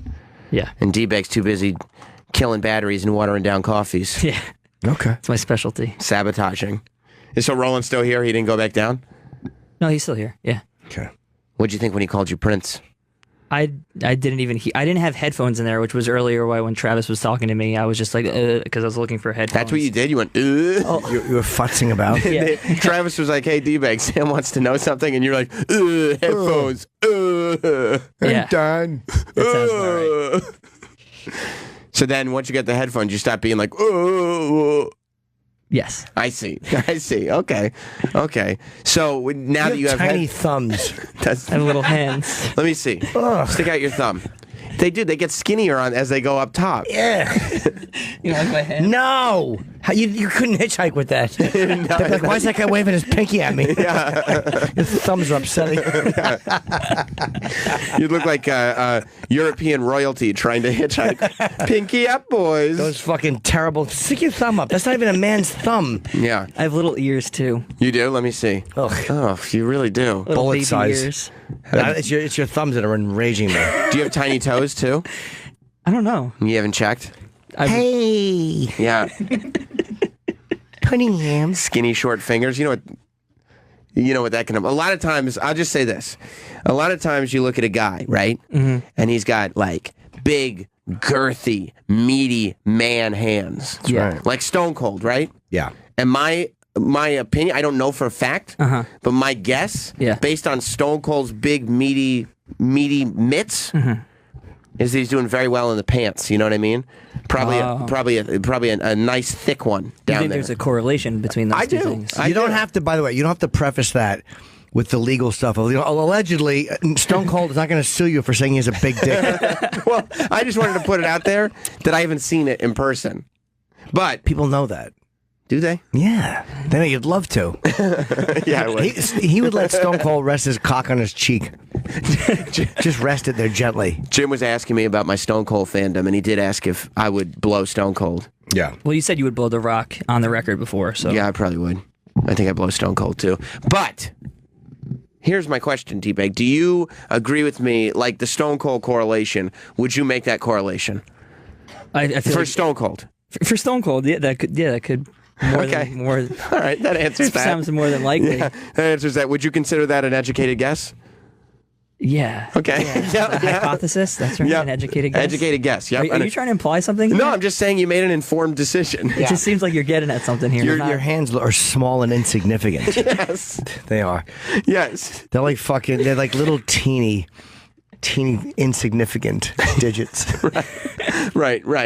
Ones that like, well, let's just say nobody would complain about them hurting, you know? Yeah. You know what I mean? I'm looking at my hands on the radio and I just realized it's not working. No, you could really fist a girl. You could fist a girl with both hands and then like move them the way you would move them hitting a speed bag and it wouldn't hurt her. You ever fist anyone? Wrist deep, like. What are you doing? What are you doing? Exactly. We're on the radio. Did you ever fist anyone? No, I've never fisted. We've got pics of your hands, by the way, if you want to go to twitter.com/Jim and Sam Show, where that across all forms of social media. All right, D-Bag. Well, good. I feel like we keep learning about you. I can't believe the thinness of that thumb is bothering me. It is. Oh. A thumb usually has like a point where like it thumbs up at the end. Nothing. Right. I mean, I have freakishly big thumbs, so I'm a bad person to compare to. No, to compare to was necessary in that statement. It was not. But yeah, those are especially small hands, and I'm glad that you were able to make the informed guess as to what somebody with bigger hands would be packing. You know what I mean? Whatever you want to infer, I'm not gonna. No. Your thumb doesn't move much either. When he moves his hand, his thumb just kind of hangs like a dead limb. It does. Really Should it bothers be me. like gesturing? It should be doing something. Well, there's not much that you could do with it. No. Like a lot of like when you say, well, these we're more evolved from these animals because we have opposable thumbs. D-bag will be like, what difference does it make if we have opposable thumbs? You can't do anything with it. You don't do anything with it. It's like a dying limb. Yeah. They're very thin. They are thin. He's got 2 skin tags hanging off of his... A wafer thin thumb, monsieur. It's like when Judge Doom was flattened at the end of Roger Rabbit. That's right. He looks like Christopher Lloyd at the end of Roger Rabbit. Yeah. They're like 2 skin flaps that are hanging off his palms. You ever slip off a door when you're trying to open it? Like slip off the knob and just fall forward? I've never had that problem before. Oh, okay. What are those? What do they call thalidomide? Is that what it is? I don't know. Those little babies that were born with like weird little flipper hands. That's what his thumb looks like a little deformity. A little flipper, yeah. It doesn't look like a real thumb. Yeah. Bothers me. Were they worried about you when you were a little boy? I was premature. I You was were? like 5 pounds. Did they Premature? How long were you in the womb? He was 8 months premature. Ew, you little preemie. Nah. When they put you in the... I heard that one before. When they put you in the incubator, did you just rest with your hands sticking out of it so that everything else developed properly? Maybe that's what it was. Do you the think fingers so? were hanging out and it wasn't getting the raise it was supposed to be getting inside a little oven. How far premature were you? I was 1 month early, but I was really like a really, really sick baby. You look sickly. Yeah, I would not be surprised to find out you were a sickly child. A sickly preemie. Early in your life that you required medical care. Oh yeah. What was wrong with you? Do you have a hole in your heart? It was something to do with being so premature, and I used to like just vomit constantly, and I was like in the hospital when I was really young. You would vomit a lot? Yeah, and I had like my eyesight's really fucked up because of it too. I don't know, it's something to do with like fevers and my eyes like almost blind. By the way, I remember us trying to figure out. You're not an only child, right? No, you're not the youngest either, right? I am the youngest. You are the youngest, but you're a sick baby. Yeah. Certain attention was always paid to you. Yeah, I have never had a great immune system. No, sick babies who get taken care of don't like coffee runs so much because it's like what I mean. He got like spoiled being the youngest and a sick baby and being coddled. He got a little coddle because he was a sick baby. Okay, maybe you're right. Good you think point. so? Yeah. Do you think that maybe there was, and not to say that, you're a sick baby. What are you going to do? Not coddle you? Yeah. But do you think that maybe there was some coddling and that you are a little bit used to being cared for? Handled with kid gloves, as they say? Right. You like to be cared for. Is that fair? Medically speaking, that's fair. Yeah. He was always throwing up. He was? Yeah, I told him, keep it down. Swallow it. And he would always throw it up outside the crib. You're insulting me. And what am I supposed to do with those thumbs? Yeah, those little teeny hands. The thumb sticking straight out. I said, wrap it around there, grip it. Dumb thumb sticking straight out. Couldn't make anybody happy. Oh, this is good. Lenny in Buffalo has some insight on what we're talking about. Lenny, welcome to Jim Norton and Sam Roberts. Lenny, you there? I'm here. Yes, I'm here. Good morning. Good morning. So, pretty much, I am 100% sure that you are accurate. The space between the middle knuckle on your thumb and the wrist is a direct indicator of the size of someone's genitals. So for a man, if he's got that thick spot there, he's going to have a thick dick. So woman, there is. And it's the same for women too. If they got that thick, they're going to have a big juicy pussy. If what? Hold on, what now? Hold the phone, stop the presses. If what, miss? So the space between the middle knuckle and your thumb, like where it meets that pad of your hand, yeah. If that spot there is thick, the man is going to have a thick dick. If it's thick on a woman, she's going to have like big lips, meaty pussy. Wait, if the thumb on the front or the back of the hand? On the middle finger? If you're holding your hand up like a prayer, okay, and you look at that space in the thumb, if it's thin, they're going to have a thin dick or like a skinny pussy. Yes, right here. If it's thick, yes, that spot in between your thumb and your wrist. So my I don't know what you're talking about. I have no idea. Right here, then this So, the like, thumb if and you this do like thing. an okay sign, you know the saying, like if you checking the temperature of your steak. So if you make an okay, it's like more well done, and It's that spot, in between your thumb and your hand. If it's medium thick there, that's what the genital is. Yeah, like. That's not necessarily accurate. So you're telling me that my freakishly elongated, enormous thumbs means that I'm doing okay? No, it means that your dick is bent because your thumb is bent. And you have a nail on your dick. If it's gorishly big, then that means you got a weird dick. Okay, it's not. Thank you, Lenny. So there you go. So that's double the evidence. You think that's true, D-Bag? I have no idea what the fuck she was talking about. I was just staring at my hands like a blithering idiot. Skinny thumb, skinny dick. You think that's true? I mean, it's just as an average thing. Generally speaking, there are anomalies and exceptions to this, is what you're saying. No, I'm just asking you. Generally speaking, overall, I'd buy that. Yeah. Me too. Yeah. Adrian, you think so? Yeah. Yeah. Are you? I think you're implying that I'm not. I'm talking about thumbs and dicks here. I'm talking about thumbs and dicks, and You're I'm not a poorly endowed man. Yeah, and I don't think we're not just talking about girth. You're a man of slight endowment. About girth and length. I don't think there's anything to show in terms of length either. I mean, you know what I mean. It gets the job done. It does, right? And that's what counts. And by that you mean it comes all over the back of your knuckles. Fair enough. All right, D-Bag. Thank you. This was good. Let's break and tinkle. I have to tinkle. Yeah, we're going to take a break. We'll talk about all these emails and Comey's controversy. Oh. And if you want to see me, come see me in Fort Lauderdale next week. Not this week, I'm here for UFC, but the week after I'll be in Florida. So that's a week from this weekend. Yep, Saratoga Springs, Hartford, and Doylestown before I shoot. I have a few more dates. And by the way, thanks to LA, that was so great.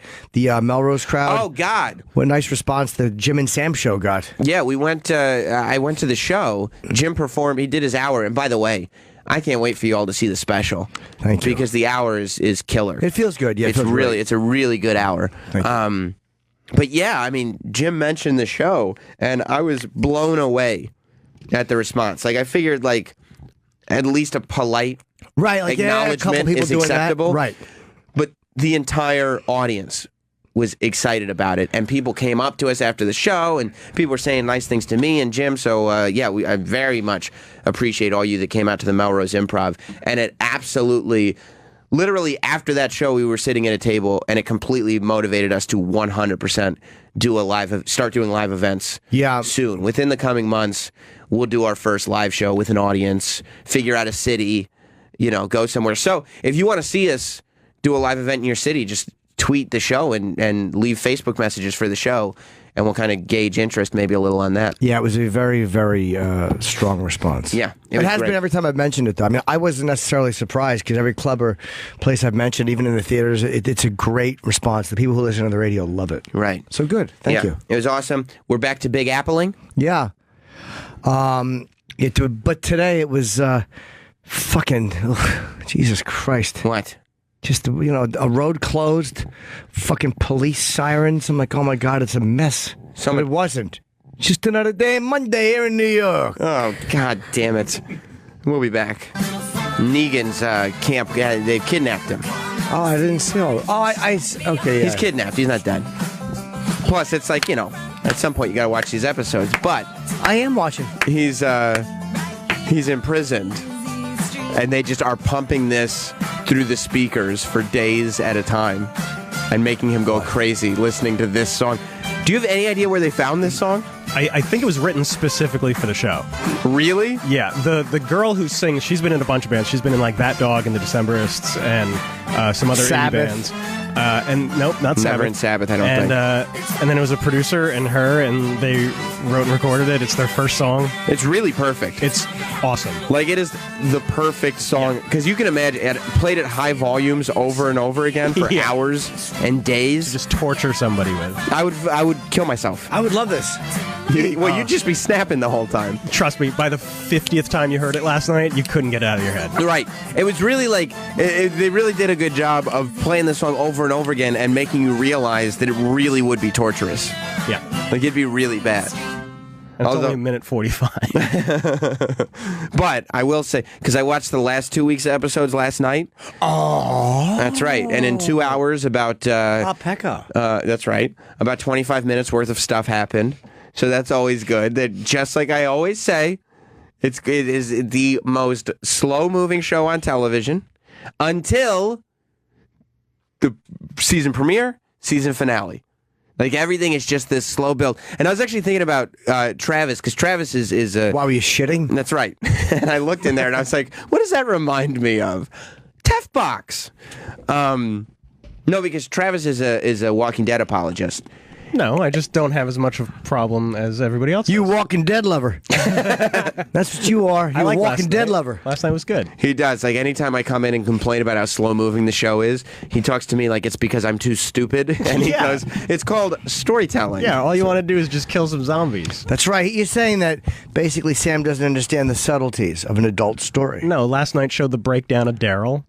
Yeah, but it was like, come on, let's get to some other fucking stuff. And who's the other guy? I've kind of had enough of Daryl, by the way. Well, then you'll like last night. Good. Yeah. Oh, the blonde guy with the Two-Face? With the Jesse or something? Was it Jesse? No, I don't think it was Jesse. I think it begins with a D. Yeah. Dick bag. D-bag? Yeah. Yeah. Negan's got this guy called Sick Boy who just does everything. Yeah, he's real sickly. Even the zombies don't bite him because they're afraid they'll die. Oh, what a pain in the ass he'd be. To be fucking walking around, you'd have to walk around the forest like you're like Rick and Carl. Hey, Carl.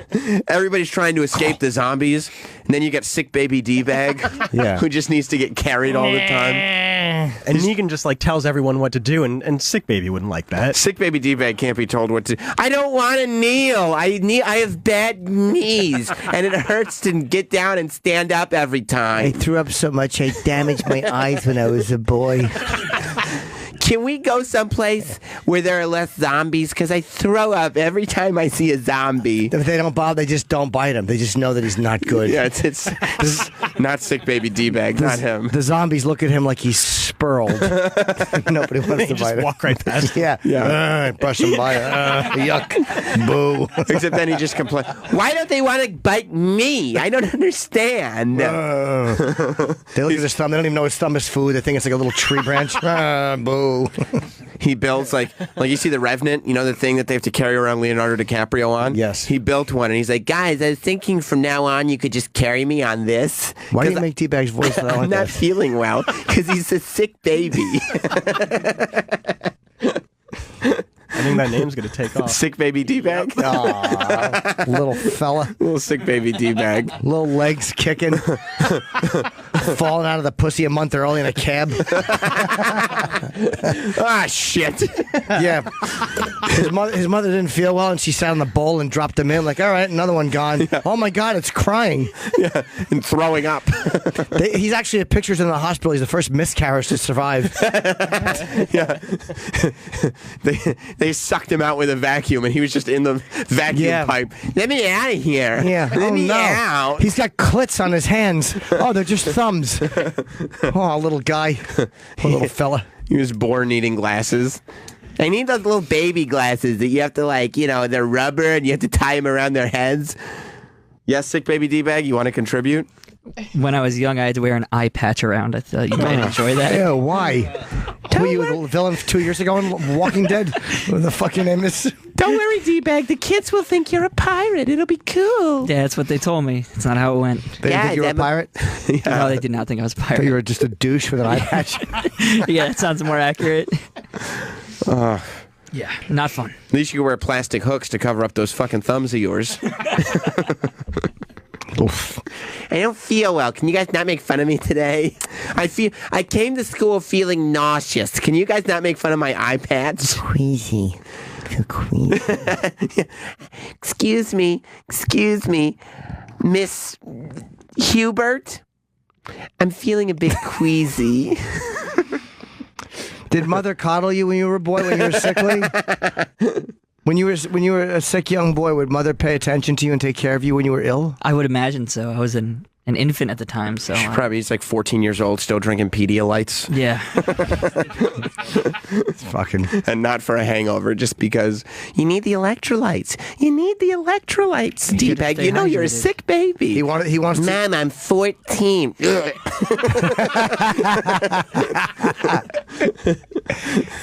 has a little scar that his mother told him was from his surgery. She doesn't have the heart to tell him it was a hanger. Probably a Munchausen syndrome baby. You think she still reminds him to take enough electrolytes? Oh, always. She gives him fucking 6 cent soup all the time. She just keeps him sick. Stupid. He's got fingers like those little puppets in the puppet show. I sit under the table and throw up when I feel weak. I get very sick. Sickly fella. Oh, sick baby. Now he's not going to listen. He's going to get back to the phones. Right back to business. That'll discourage the guys. Exactly. He's going back to the phone. No, they're being assholes today. Man, he goes to Travis and Adrian. He goes, was it just me or were the guys being assholes today? What was up with the guys this morning? They were in bad moods, huh? Travis and Adrian are like, nope. That voice does not sound like me. It doesn't sound like me at all. It's making me queasy. It's tinny and commands no respect. You have a tinny, non-supervisor voice. So if he told you to knock something off, if D-Bag came to you and said, Jim, you better knock that off. Let me hear you say that. You better knock it off. Oh, no. You better knock it off. It sounds like two things happen for your voice to work. Like two things have to meet, and that's just one of the things coming out. Like the bass part doesn't come with it. No, I would not listen to that voice. Listen, Jim, you better stop talking about me. Throw it up. Sounds like Cartman. You look like Cartman. Yeah, you do. You are shaped like one of them. No, seriously, D-Bag. Come back and tell either me or Jim or both of us something with authority. Say, stop making fun of me. You guys are say move on with the show. Yeah, move on with the show and stop being like make assholes. my voice all deep?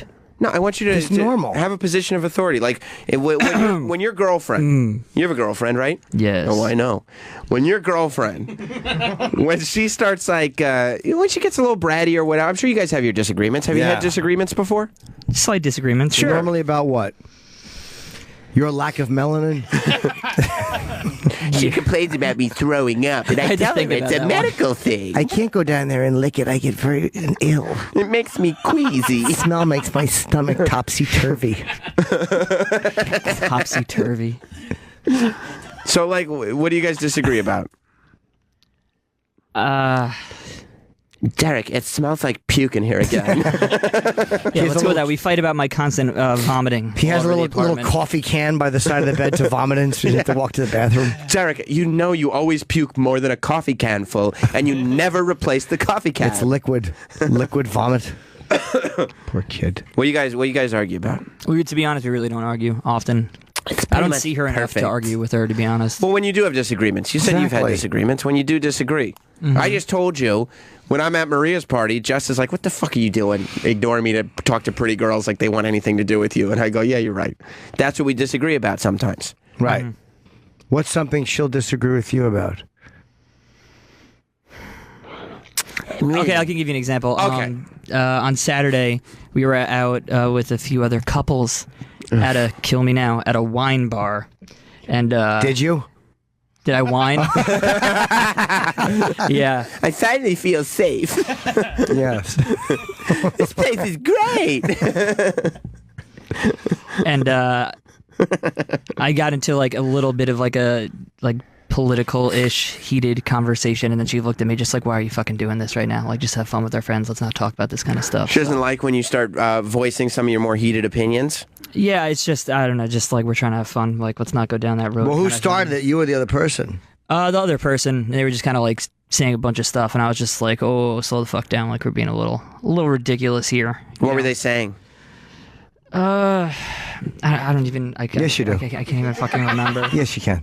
They were just like sitting there at the table being like, "Is it just me or do only queer baits throw up all the time?" Yeah, exactly. That's what it was. True. I'm not a queer bait and I throw up constantly. What they said was not representative of the prematurely born community. Queer bait preemies are the only ones that throw up all the time. Yeah. You little four-eyed queer bait preemie. And then, thin-fingered four-eyed queer bait preemie. And then when he tried to argue for himself, his girlfriend was just like, "Just stop. Yeah, just stop. Just stop arguing with the men." Thin-fingered, four-eyed queer bait preemie.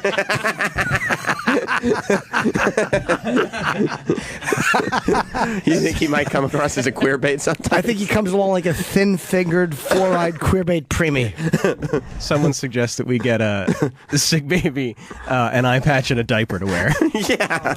We should have him walk around sometime and a little thing over the head, like the little baby hats that cover the face. A bonnet? A little bonnet. A bonnet and an eye patch? A little bonnet. Aw, sweetie. So what do you I think do? that'd look nice with a bonnet on. What do you do then when your girlfriend's like, D-bag, shut the fuck up? She calls him D-bag. She probably speaks to him in that firm. Shut up. Shut the fuck You're up. embarrassing D-bag. me. You're being really embarrassing right now, and you're wrong about all the stuff you're. Shut He's up. beating you in the argument. Yeah.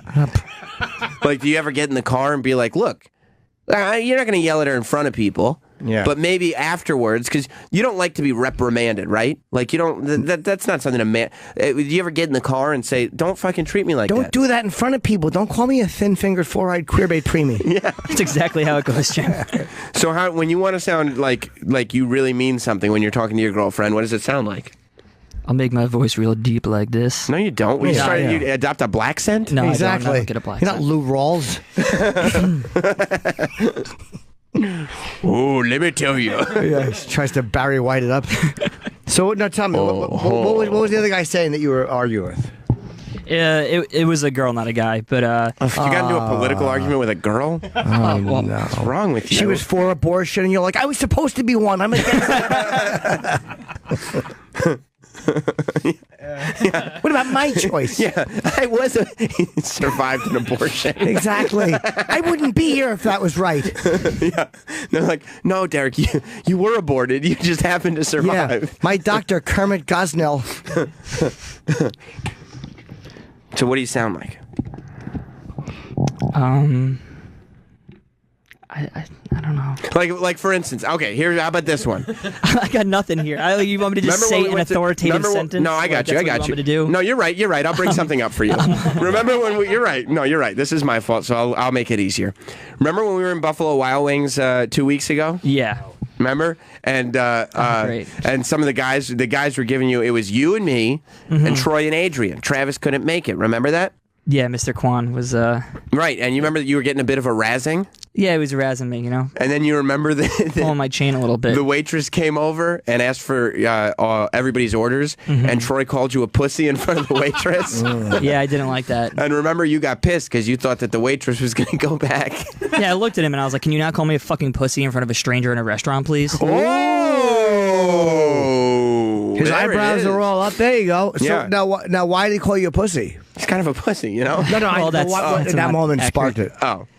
It's a really not interesting. Well, that's not behind the scenes All story. right, cool. kind of Flow thing. perfectly with this segment. So- Yeah. All right, give us the Should I funny, get into funny it? story. Well, I mean, it's not funny at all. Basically, Add some funny to it then. Yeah, come on, jazz it up. Give it a little body to it. You know what I mean? Like a little confidence. when we went to get food, I was ordering food to go for some of the other staff members. Cool. Oh, that's right. And one of those staff members had given me a bit of an attitude. Who gave you Make an it attitude? before. fun of me. Paul. Okay. Just a little bit. Okay. It wasn't anything even really worth Okay. talking about. But Okay, cool. It's being a pussy again. Yeah. then Troy was like, "Fuck, man!" Like he's like, "Don't bring back food for him. Just like, fuck it. Just if you had any balls, like you wouldn't bring food back, kind of thing." And I'm not a very confrontational person, and I want to be professional and just. Good for you. You have balls, but they haven't dropped. I understand. Yeah, they're up there. They're up there somewhere. Little stomach testes. And Yeah, somewhere around his kidneys. yeah, so I brought the food back, and that was the whole thing. But yeah, Troy looked at me and said, "Don't be a pussy," and that's fair. That's just. He might think I'm a pussy for that, but I just have a different way of approaching things. So. What's up, Troy Kwan? Putting some words in my mouth.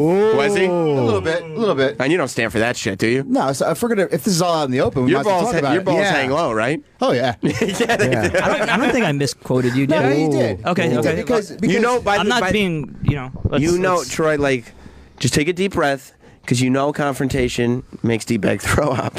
we don't want that to happen. No. He gets, sick baby gets queasy. Talk gently to him.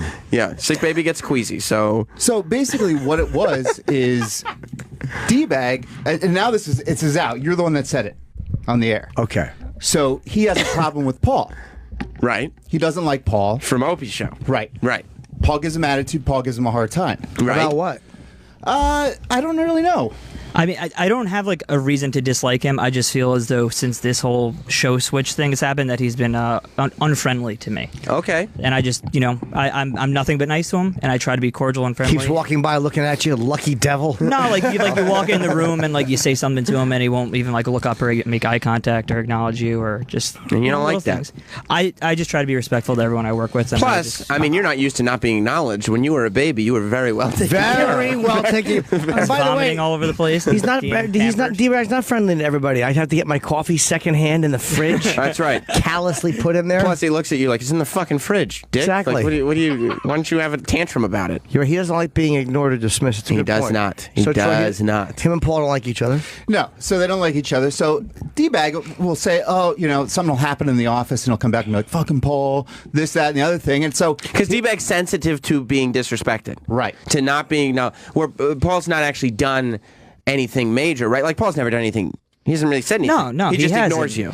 No, and treats He's you got like... you on the pay no mind list. Right. I mean, Directly. just subtle things. Treats Like, you it's like, really not like even about a anything piece of that's shit. worth- Like What's a subtle thing? Like about a piece of shit. What's a subtle thing? A subtle thing like, I guess on one day, we have headphones that we have to bring back and forth, and I didn't put the headphones back into the crate because I got distracted by something. And Why didn't you? I didn't because I don't know. But they were placed above a bin, right? Not put into the bin. Cool. But they were in the office in what I would like to think is a safe place. And then I walked safe in. space. He likes the safe space. Yeah, safe space. Like the I need incubator. those. Right, right, exactly. That his hands would stick out of. Yeah. And then like the next day or something, I walked in. And it was just, it wasn't malicious, but it was just like a little passive aggressive, like, hey, next time, can you like put them in the bin kind of thing? Whoa! But not like, hey, dude, if you don't mind, could you please just make sure you get put in there because I don't want them to disappear. It was just a little like, kind of looked at you like you were a shit for brains. It's kind of like, hey, you can put those in the bin kind of thing. It's kind of like and when like didn't even turn around and like make eye contact with me, just like staring forward at the computer, and I was just like. You like to be asked nicely. It's kind of like when your room was messy, and Mother would say, if you're feeling okay, could you please clean up your room? Right. If you'd like to, you can get up for school. If not, I'll do it. right. I get that. He's not taking care of sick baby D-Bag. That makes sense to me. But it's not a big thing, and in my eyes, like it's just like I don't want your to have eye. The other one was covered with a patch. in my singular eye. I just didn't think it was worth like a confrontation. No. And have you complained about him multiple times in the office to staff members here? You get heated up a little bit, D-Bag. Maybe I've complained once or twice. Once or twice. Troy. I mean, I think it's been a couple more times. D-Bag gets twice. He gets quite emotional. D-Bag does. Yeah. So a lot of stress. So and I've seen the attitude that Paul gives him. I've seen it. Yes, of course. And it was like Roland was like, "Hey, get me some food." And, of course we'll get Roland. Yeah, we invited Roland. He couldn't go. Exactly. Yeah. And the last minute, Paul's like, "Yeah, get me something too." Right. And at that point, I was like, "Okay, you have a problem with this guy. He does this passive aggressive bullshit with you. Now you're going to go be his dog and go bring him back. Fetch him something." Troy is like the other end of the spectrum. He literally put his testicles on a paper plate and put it on his desk. So that's the other end, right? Yeah. You would do that shit, right? Yeah. Yeah. I'd be like, go fuck yourself. Get your food. Right. You know what I mean? So, right. And I was just trying to dude, you got to toughen up a little bit. You know what I mean? You can't sit there and bend over and open up your rear end for Paul when. But you didn't say it quite so nicely. You said asshole, and then you were like, it was you, me, Adrian, and D-Bag sitting at a table. The boys? Yeah. Yeah. And I was just like, dude, don't be a pussy. And I said it in front of the waitress. Like, who gives a shit? Oh, you weren't talking about the order. You were talking about what had happened in the office. Yes. Yeah. Okay. And him having to fetch Paul's food. I see. And you didn't like that, DR? The Paul thing, or the way that Troy saying that to you? But on top of that, there was also the hour of just constant berating I was getting from all three of them. It wasn't just Troy razzing. Yeah. So you took your anger at Paul out on Troy, basically because you want to confront Paul, so you felt like Troy was a safer target. That seems like a stretch to me. I think that Is that a stretch? No, he hit the nail on the head. No, I just like I have a relationship with all these guys, and it's like I'm okay with getting all at the same time. Fucking little whore, little mouth whore. Yeah, the mouth, the asshole, one in each ear. Exactly. Hi guys, I'm a two-holer. And by the way, D-Bag, we were razzing you, but what did we tell you? Sticking a pinky in the urethra. We're like, we like you, dude. I know, and you're my friends, and that's why we're busting your balls and having fun with you. I know, and I enjoy hanging out with you guys. Malicious. We're not razzing. I know that. I know that. Razzing. And that's why if I do get frustrated and I bitch and complain, I will talk to people like Troy because you love him. Yeah, Dude, he's who you want to be. He's a guy who acts like a male. Right. Got tattoos. Right. I have tattoos. You do? Really? Yeah. What do you have? I have one on my arm and one on my shoulder. What do you have? This is like a family crest, and this is like for my aunt who had breast cancer on my shoulder.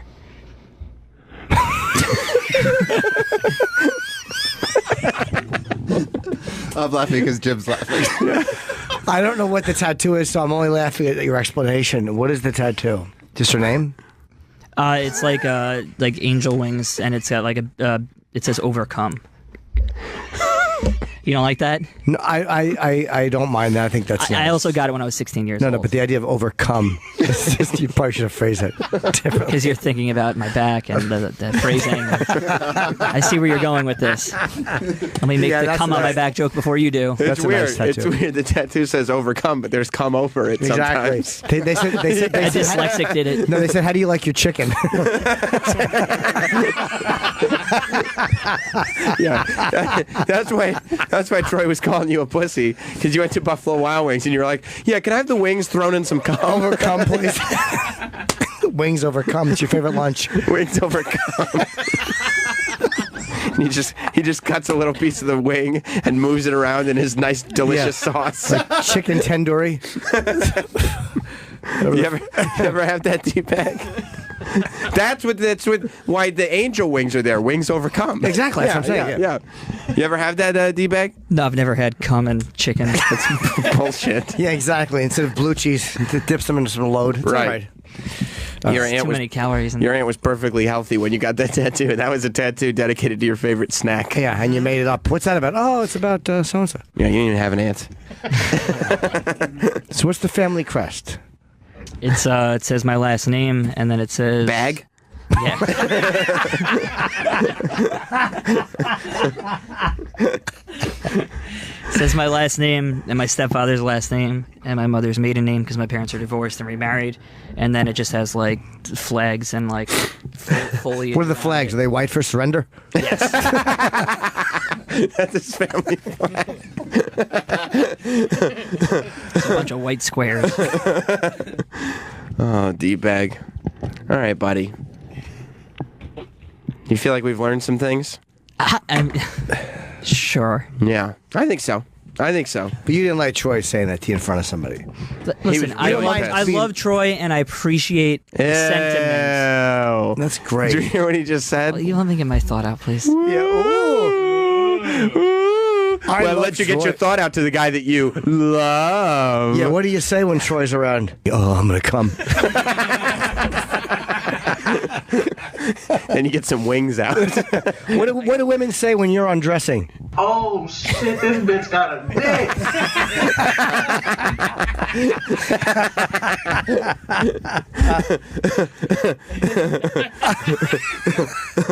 D-bag doesn't think that's funny. It is. No, he's unamused, looking at the monitor like there's something on there. No, I have to load the first segment for the replay. Oh, yeah, no. That's not as important as this. It's very important. No, I understand, but this is what Adrian's got this lesson before. You know what's more important than the replay? Take. Okay, great, thanks. Yeah. Adrian can do it. He's got it covered. Boy, Adrian, way to be a team player. He's got it covered, no problemo. Good boy. Adrian's going to fill it in. Because guess what, D-bag? If we don't have a fabulous live show, what are we going to replay? Am I right? That's true. That's a great point. Thank you. A good show to replay it. And after you have some, after you eat some wings dipped in cum, then you got to like tip the bowl towards your mouth. Finish it off. He eats all the sauce. Certainly Even does. after he's done with the wings. Absolutely. Did you lick that plate clean? You get sauce in your eyebrows. That's disgusting.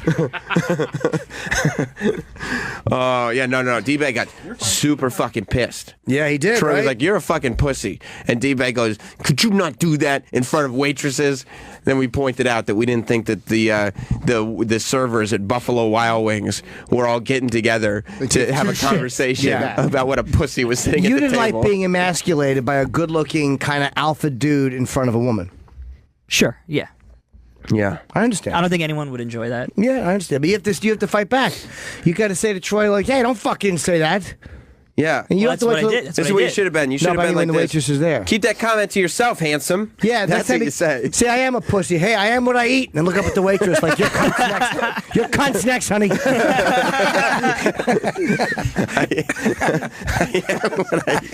Should I have said that to her? Absolutely. Calls you a pussy. Yeah, that's what you say. Anybody calls you that from here on out, D-Bag, you find the nearest female, and you say, "I am what I eat," and point to her. Exactly. I just want him to stand up for himself. That's all I want. Absolutely. I know. Because, I mean, dude, if you sit there and you take it from him again, you're just going to keep taking it from him. Better to die on your feet than live on your knees. Right. Although. Yeah, believe me, I'm saying that. I don't mean it. Yeah. I'd rather live on my knees. You already do. Sure do. Yeah, no, I understand that, and I appreciate, and what I was saying earlier is I appreciate that Troy's saying that because he's looking out for me. Yeah, I'm not saying it to be an asshole. No, I understand. Do you have a big that. brother? No, I don't. Just big sisters? Yeah, just one sister. Understandable. She ever dress you up? No. Come on. Come on. I'm really she getting did. derailed here. Did she ever? It's all right. When I was a kid, probably. Yeah. All right, so what would she put you in? What did she put you in the one time you remember? I don't remember, but I know that there's a photo. I could Dara. ask my mom to dig up a photo. of me when Dara, I'm a come kid. in. I'm going to dress up Dara. She called him Dara. Yes, she did. Because she wanted a little sister. She painted that little teeny nail. She's probably, where's the rest of it? Did she ever do that? Did she ever? Because she had enough nail polish to go around. You just had a baby fingernail for the first 10 years of your life. Did you ever paint your nails, do you think? I don't know about that, although I do remember there being like a photo in a photo album from when I'm like 19? I don't like no I don't know, like 7 or 8 Going or something. to prom? And yeah, I was done up in a ladylike fashion. Were you? Yeah. Like, what do you mean when you say ladylike? Like I think like makeup and stuff like that. What? You were. When you were how old? I think like 7 or 8. I was like, like in elementary school or something, yeah. and they thought it was funny. Let's recreate this. Yeah. It's already happened. Jim already made me put lipstick on. And Yeah, I'm not the dress though. What color having lipstick? PTSD. What from color all this lipstick was it? shit. Well, Jim made me put on cocksucker red lipstick. I didn't When make you. I just held it up and you couldn't get it on fast enough. When I was young, I'm not sure. I'm not sure what the shade was. But it's weird because like at 7 or 8, like that's old enough that you are cognizant of your memories. Yeah. Like Jim, you remember the stuff that happened to you when you were 7 or 8? Sure. I remember the stuff that happened to me when I was 7 or 8. I really don't think I do. Well, I probably wouldn't Maybe either I'm just if I- repressing some things. If I had the same memories Yeah? as you. Yeah. Oh, boy. Maybe you got to. Jim's staring at me so creepily right now. You got to. Dressed up like a little lady. His sister would dress him up like a little lady, and then the neighbor would give him a good touching. No, I think so. You think so? No, I think he told himself it was his sister, but it was really the neighbor. Oh, yeah. No. Taking photos. Oh, yeah. Oh, yeah. We're going to be able to get you a lot of Troy work. likes We're going to be able to get you a lot of work, little D-bag. It's going to pay for all your medicine. Yeah. It's going to pay for it's for a catalog. It's for a dress catalog, and they want you to be the model. That's right. The pretty little androgynous boy. Sweet boy. Oh, good for you, D-bag. Get that modeling career started early. Androgyny is very in now, by the way. Sure is. You see those models, sometimes you don't know. I mean, it doesn't have to be models. A lot of the women that Jim dates, you don't know for sure. You don't know. And that's part of the fun, isn't it? It's all the fun. Life's just a roll of the dice, right? Oh, he's leaving. Oh. All right. Thank you very much, D-bag. You're a great guy. You're welcome, sir. You're a great guy. Speaking of androgyny, rest in peace, Janet Reno. Did she die? Janet Reno's dead. I did not know. Yep. The first female U.S. Attorney General Yeah. has died. How old was she? 78. Oh, wow. I wouldn't know she was that old. Okay. I haven't. Nobody's heard from her in years, have they? What'd I she don't die of? remember. I don't know. I don't think they've said yet. 78 is not. She's a tall drink of water, though. Maybe giantism. She's a big galoot. She was, wasn't she? She was a lug. I felt bad for her because, like, you know, you want to believe that no matter what you do in your life, controversial or not controversial, that when you die, people are going to remember the good things. Sure. Right? And for Janet Reno, the only thing that popped into my head at first, and I think most idiots like me because Travis came in and had the exact same memory, the only thing that I remembered was Will Ferrell wearing a fucking a skirt suit and kicking through walls. Is going, it's Reno time. That's funny. He'd bring the bass down in his voice to do Janet Reno. But that's all I really remember terribly. Of course, she was Attorney General when Bill Clinton was in office. Oh, she had Parkinson's. Complications from Parkinson's. But yeah. Like Will Ferrell did Janet Reno so many times. One time she did it with him. And I guess that's when she was finding a sense of humor about herself. Okay. But it wasn't a flattering portrayal. No, I can imagine it wasn't. Will Smith is no a woman large wants man. to hear that you're being portrayed by Will Ferrell. There's no way to make that a compliment. No, even like if they were like Chris Kattan, it's like, okay. He's kind of waif-like. Right, that's not too bad. Will Ferrell is a big, hairy man. Yeah. Well, rest in peace, Janet Reno. But he did all that.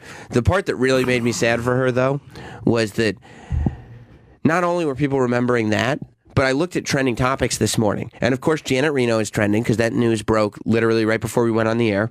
And right under it is all the shit that she did poorly. Like Janet Reno is trending, and then Ilian Gonzalez is trending again. That's right. Because that was one of her big fuck-ups. It was a mistake, yeah. There was a whole list of them. Waco happened under Janet Reno.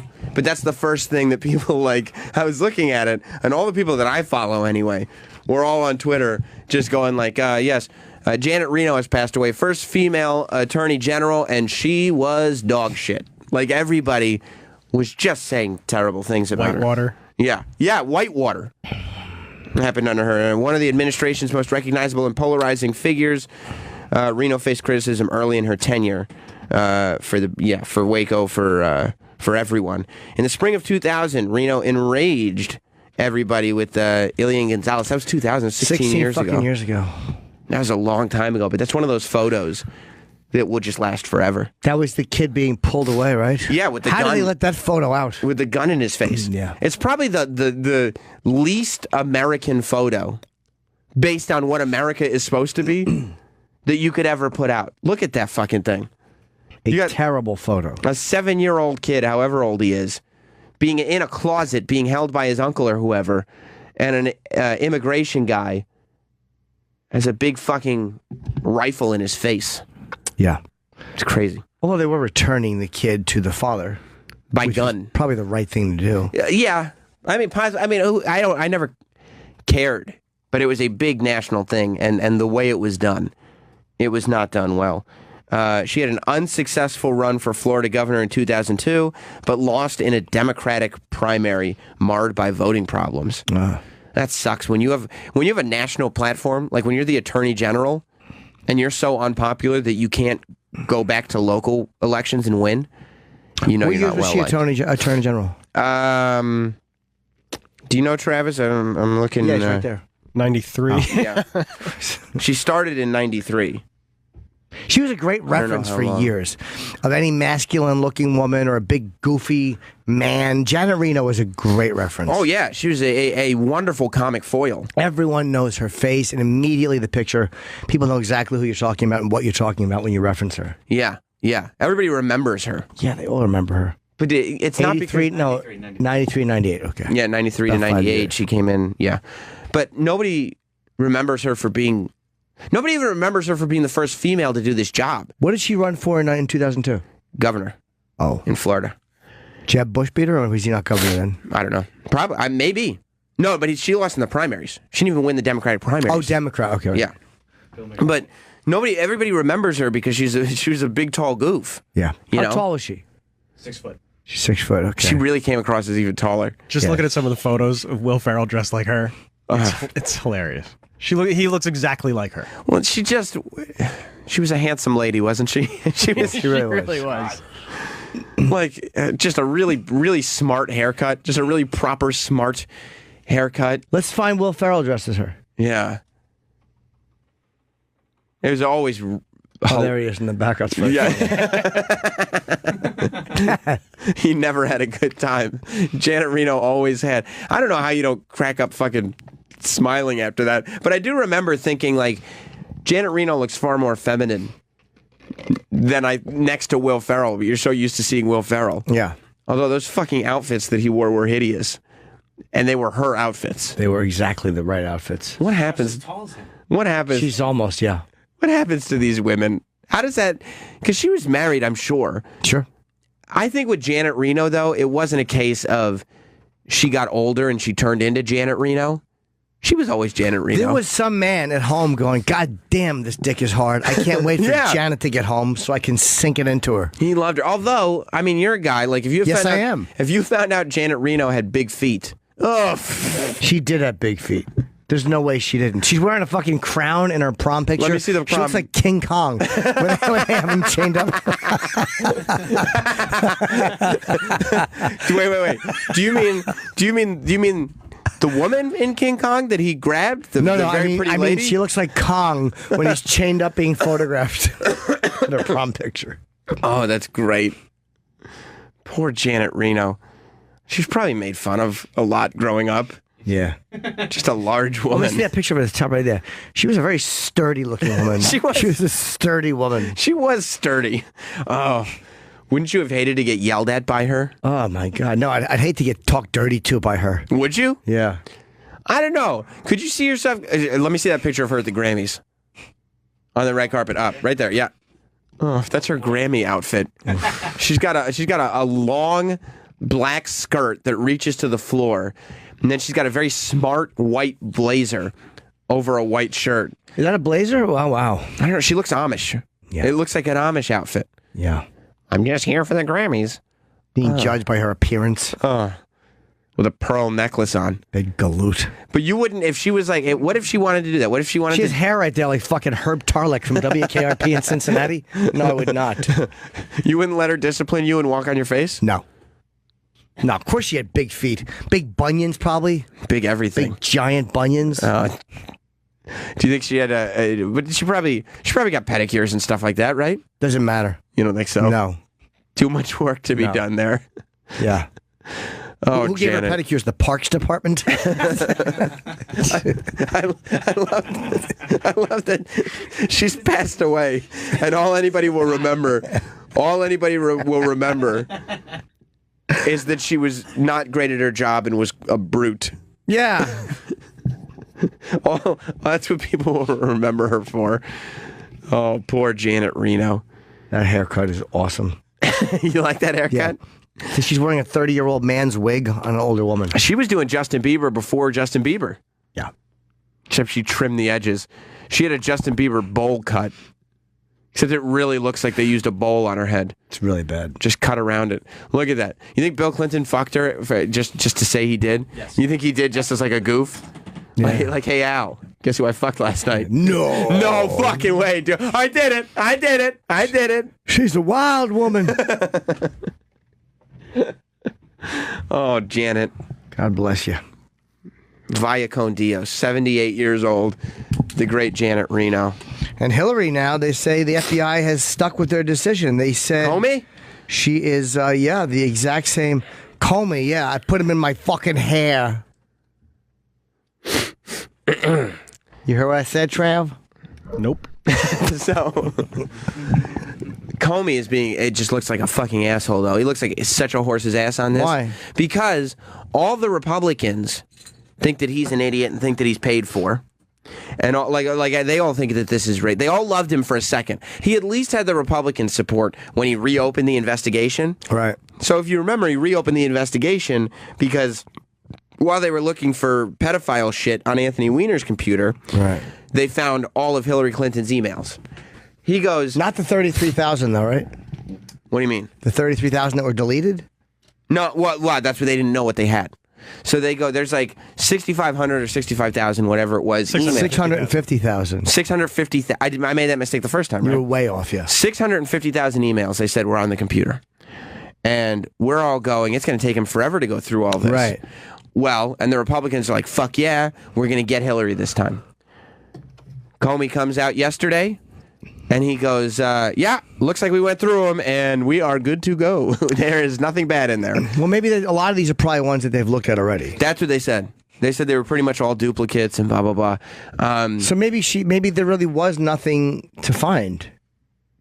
It's possible, but if you could go through 650,000 emails that quickly, maybe you should have just not made the formal announcement that you were reopening an investigation. Plus, it took them months to go through tens of thousands the first time. Well, maybe because it took them 8 days to go through 600. Well, I'll tell you the difference. Maybe they have a program that will allow them to match up these emails with the ones they've gone through and say remove all duplicates.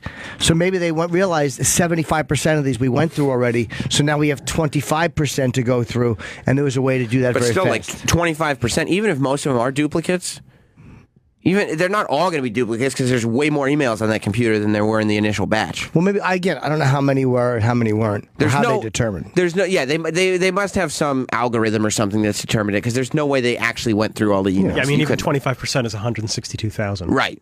You couldn't have. It's still a lot. You couldn't have. You didn't go through all the emails, but Comey's decided it's over. The Republicans now all think he's paid for. They all think it's rigged, and the Democrats, they hate him from the first thing, for bringing it up in the first place, for reopening the investigation, and now they're all saying that he's a fucking idiot for even bringing it up in the first place. Why? Because if he doesn't bring it up, people want to know what's going on with this. There's these new emails. So if he doesn't bring it up, he's fucking hiding something. If he does bring it up, he's an asshole. If he finds something, the fucking Democrats think he's shit and the Republicans think he's great. If he doesn't find something, the Republicans think he's bought and paid for. But he wasn't bought and paid for when he reopened the investigation. Everybody should just go fuck themselves. Jesus Christ, they never agree on anything, these cunts. That's it. Fuck all of them. You don't think there's bipartisan support going into this? No, I don't. No, you're 100% right. And I mean, I think the whole thing is stupid. But I 100% understand why everybody thinks Comey's an idiot after this.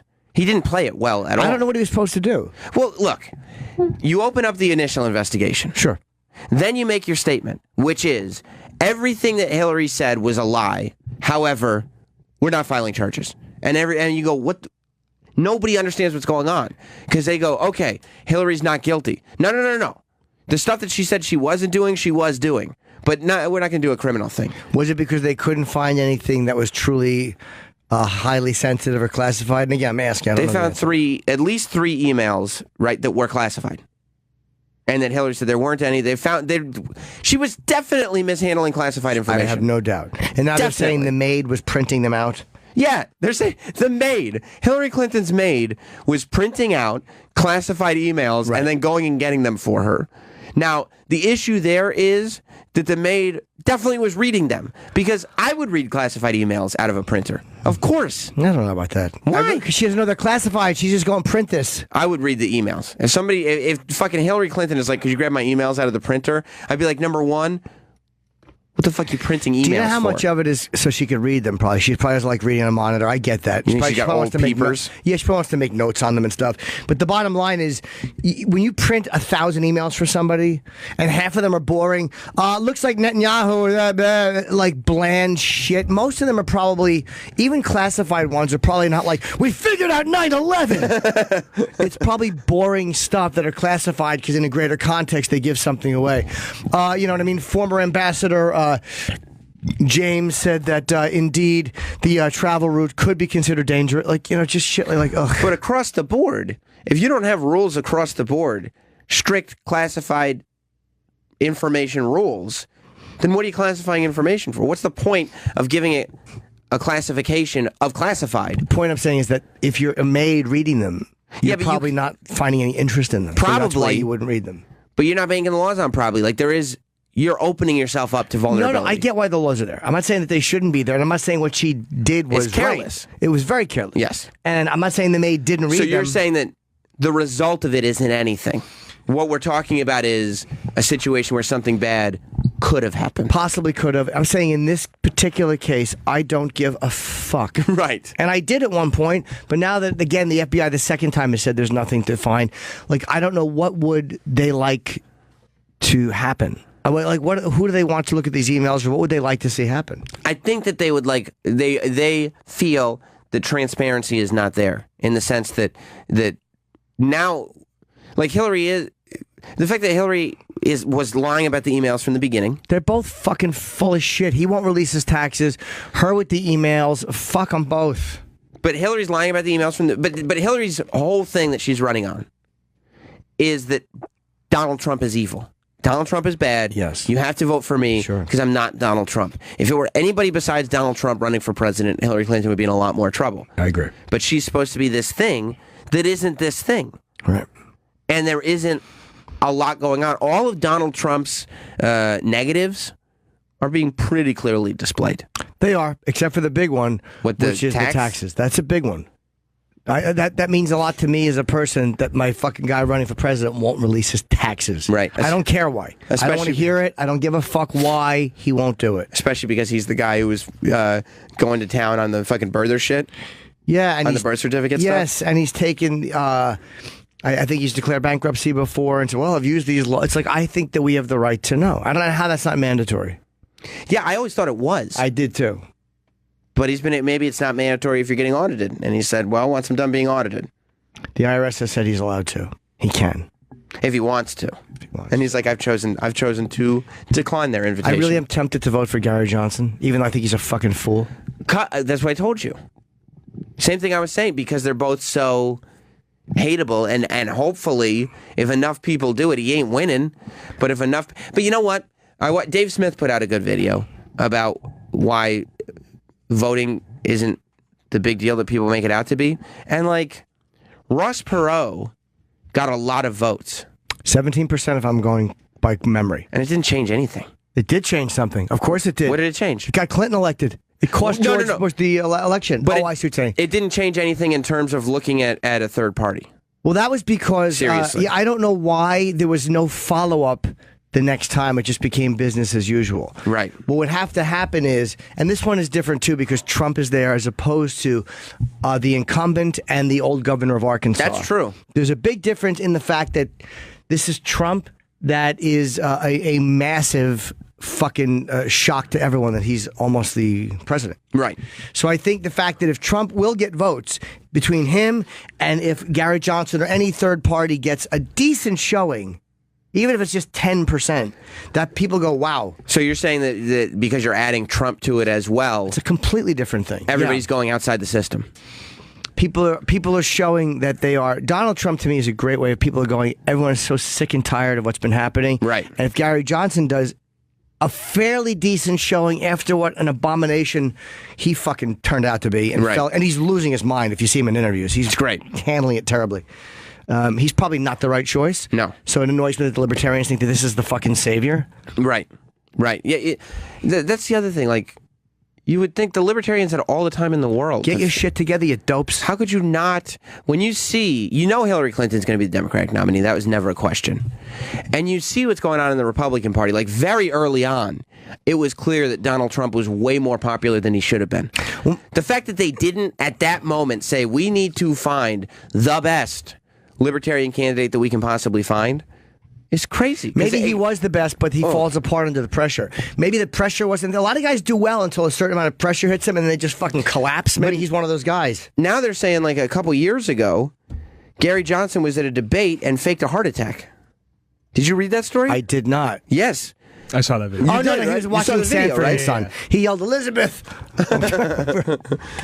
Look at this video. This is from, I believe, Let me see this. From a... It was a debate on... Oh, I'm sorry. Go ahead. It was a debate on marijuana and legalizing it. And it was from a couple years ago, right? Or a year ago? No, it was from this past year. Let's see. It was uploaded in March, it says?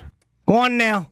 Chance of having a heart attack within the first hour after you smoke marijuana. There are legitimate side effects of this drug. He's being sarcastic. The THC, Okay. when in the 60s, it's.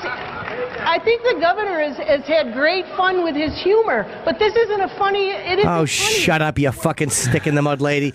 Yeah, he grabbed his chest and he fell on the floor mocking her. That's, again, is that presidential? Maybe not, but it's funny and he wasn't being a maniac. You know what the thing about that video is? It's all context. Because if Gary Johnson had been charming and funny, this entire election cycle, then that would have been like, oh, it's our buddy Gary. Like, isn't that great? But because he turned into an idiot and a maniac, now you watch that with a totally different lens. He probably shouldn't have fallen on the floor either. Fucking, you probably could just grab this thing, put his hand up, and went, oh, hold on, and then smile. Yeah, put his hand up and go, I think I'm having a heart attack. Everybody laughs. Yeah, so the whole thing on voting not counting, I understand why Dave would say that, and you're right, after Perot. But the problem that's a good point about Donald. Perot also, and the same thing as Gary Johnson, but Gary Johnson not nearly as much as Perot. Perot fell apart completely, and Perot did drop out and then come back in. So again, he wasn't taken seriously after that. Was he a libertarian, Perot? Or was he? I don't think he was. I don't think he was a libertarian. What party affiliation did he have? In '92, he was in. He just ran as an independent, right? Or Reform Party. Reform Party. And then in '96, because of ballot laws, he had to run as an independent. I don't remember him even in '96. I remember. In '96, he got way less of the vote, and that's because he wasn't involved in the debates. He got so much of the vote in '92 because he was in the debates and people could see him. Yeah, and they could listen to what he had to say. Yeah. '96 was Bob Dole's year, right? Yes. It was Bob Dole and Bill Clinton. Yeah, I'm a great American. I fucking love, for some reason when I was a kid, I was obsessed with Bob Dole. I really wanted him to win. Because he had the same athletic ability as you. He's your hero. Did you see Jay-Z?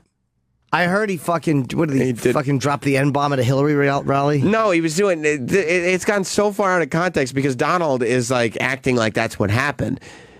Jay-Z did a concert for Hillary, and Hillary came out for it, but he didn't censor his lyrics.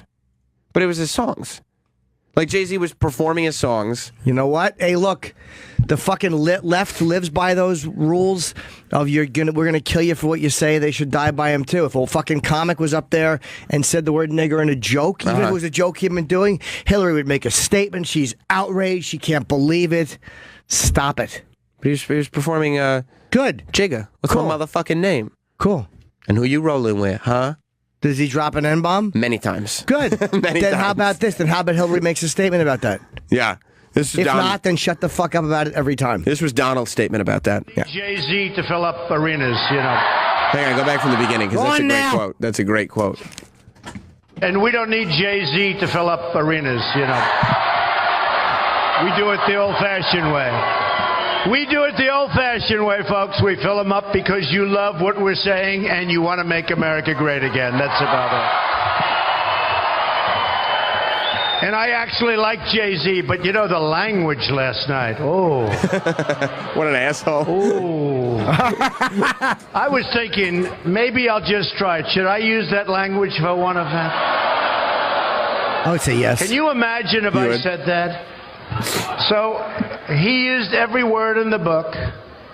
I won't even use the initials because I'll get in trouble. They'll get me in trouble. Just pointing to the press. He used every word in the book last night. And by the way, in Hershey, Pennsylvania, last night, we had an arena. We had 27,000 people show up. Maybe they couldn't get in. Far more. So he's sitting there. I'm voting for Trump. Are you? Yep. Why? Because he's right about that. About the language? Yeah, the fact is, it just makes me fucking remind me of the thing on the left that drive me crazy, which is the fact that if somebody else had said that, if some comic had said that, no matter what the context of the joke, or a singer at a Trump rally, the fucking press would be all over it. They'd be crucifying him. Has she made any statement about finding that language offensive? No, absolutely not. Nothing. So she's a fucking fake like the rest of them. No, she's not. She's not going to turn her back on Jigga. She's not going to turn her back on Jay-Z. That's all she's got. Yeah. First of all, I'm a Jay-Z fan. I'm not. But it's I don't hate him, but I'm not a fan either. I wouldn't know one of his songs, except for 99 Problems and The Bitch Ain't One. That's weird. Most white people don't know that song. Yeah, I know. I went deep into the Jay-Z well. That's all I know. But it was kind of fucking gross, to tell you the truth, that he was performing a concert for Hillary Clinton. It's like, what are you doing, dude? Yeah. Especially like Beyonce, who's gotten in all this trouble, all this controversy, because she's got Black Lives Matters and anti-cop imagery in her songs and in her videos. And then she's like, hey, everybody vote for Hillary. It's like, you really think Hillary's going to support Black Lives Matters? Well, Hillary is not saying anything. What do you mean not saying anything? She's not objecting to any of the stuff. She's not objecting to the language. And again, I don't think she necessarily should, but you can fucking bet she would if it was somebody else. Not supporting her, yeah. Even supporting her. Like who? A stand-up. If a stand-up had said that at a show. Yeah, but you guys don't sound cool when you say it. Jay-Z always sounds cool when he says it. Maybe that is the difference. Like, you guys sound like... Anthony sounds cool. That's true. That's true. You don't think Hillary would appreciate Anthony's use of the word? No, or his support of her. No. Oh no, this is a different one. What is that? That's another Jay-Z song. What is that? But it's a lot of N-words in that song too. I don't care about him saying that. Right, but it's just the fucking fake nature of people being upset at the wrong guy saying it at the wrong time. It's like, shut up. I don't know. It's censored anyway. You don't recognize that one? No, I didn't. It's terrible. I just loved it. Anthony Weiner. Wait, hold on. Wait for it. Anthony Weiner. Yeah. I love that Anthony Weiner has put all this in motion, just ruining people's lives. And now he's away at sex addiction rehab. Yeah. He's riding horses. I've heard he's on horseback, yeah. I'm telling you, dude. Those rehabs, a lot of those rehabs, dude, are fucking... Rehabs can be a good thing. They can help you get your life straightened out, but a lot of them really are country clubs. Yeah. You know, you don't need to fucking play tennis when you're in rehab. No, of course not. You don't need to ride a fucking horse when you're trying not... God forbid you have a fucking animal porn addiction. God damn it, Anthony Weiner's in the stables again. Yeah, he doesn't really need to be on horseback with a helmet. You don't think so? No. Go for a walk in the woods. Yeah. Spoiled cunt. You don't need to be on a fucking horse. He's probably liking that it stimulates his genitals. Of course. All the bouncing. Big animal with that giant cock hanging. Oh, he loves that. Look at my stallion. I think it's like an equestrian care facility. Like they take care of the horses. That they're, okay. That they're That's like the rehab. It's like part of their. I'll shut up. Rehab. Okay. No. You keep talking. No, you're probably right. Actually, Travis, is probably right. If that's what it is, if that's what they're like, hey, it just gives you something to do during the day that isn't looking at fucking women's clits on the internet. But there's no way that he doesn't get a cell phone in his hand the second he gets out and behaves. Yeah, he's not. Yeah. Well, the only reason he's there is because of my theory from before, which is this is the step that he needs. He needs a step to prove that he is cured so he can go back into public life. I completely agree with you. He is 100. He's not going to win. He's kidding himself. No. But he is 100% going to run for public office again soon. Maybe, but I think you guys are wrong about this. I think he is going because he's in the middle of a criminal investigation. That too. And this is he's not thinking about public office. He's thinking about not going to fucking jail for talking to that girl. He's worried about prison. He's not worried about public office right now. His fucking wife and Hillary, they have probably all come down on him and going, you cunt, you selfish cunt. You think they're calling him the C word? Absolutely. I'm fucking working for a woman who's about to be president or almost president, and you're doing this, you cunt. I think it's both. He's worried about losing his kid in a custody hearing. He thinks he'll be okay. He does. He's so self-absorbed and he's so into himself. He's like, I'll be okay. And you know what? After this, I'll eventually run for assemblyman. But he's also worried about losing his kid in a custody hearing because if Homa's going to divorce him, he's worried about that too. He really strikes me as a guy. I don't think he's worried about losing his kid. No? No, he's probably like, what's he going to put in his boner shots to attract the girl?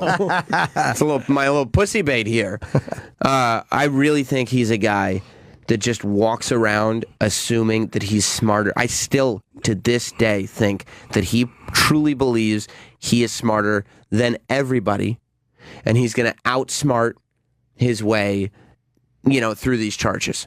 I think you're right, except for the last part. I think the fact that he's now involved in a criminal investigation and that picture of him with his boner and his kid next to him. I'm a pervert, and I'm telling you, those are things that would horrify. Like when you do certain things sexually. Yeah, but you don't think you're smarter than anybody. You're a pervert, but you're not like... I do. You don't think you're sneaking around. Like you're not... What I mean is there's... And when you get caught in a lie... You don't just keep lying. There's certain moments, though, that would make you go like, oof. Like that to him. But he's an oof moment. He's a liar. Like yes, he's a guy that just lies all the time. All he does is lie, and he says things in a certain way. You don't like that selfie he's taking with his eyes bugged out? What a fucking dork. He really is a douchebag. He is. He's the biggest fucking nerdorama. Yeah, he's all bow-legged. He fucking goes to the gym just so he can take naked selfies. That's the only reason he works out, is because he wants to look good in his naked selfies. He's fucking creepy looking. Very creepy looking. Creepy looking. Because he smiles.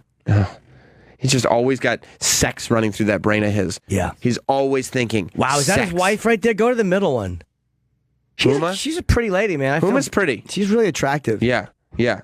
Huma's pretty. But she's probably a lame duck in bed. You think so? Yeah, because she's so politically motivated. She's very busy. She's always thinking Hillary. I wouldn't mind it. She's extremely busy with Hillary. She travels with Hillary. He probably sends her a dirty text, what are you wearing? And she's like, BRB, printing emails. Right. It's like, oh, cocksucker.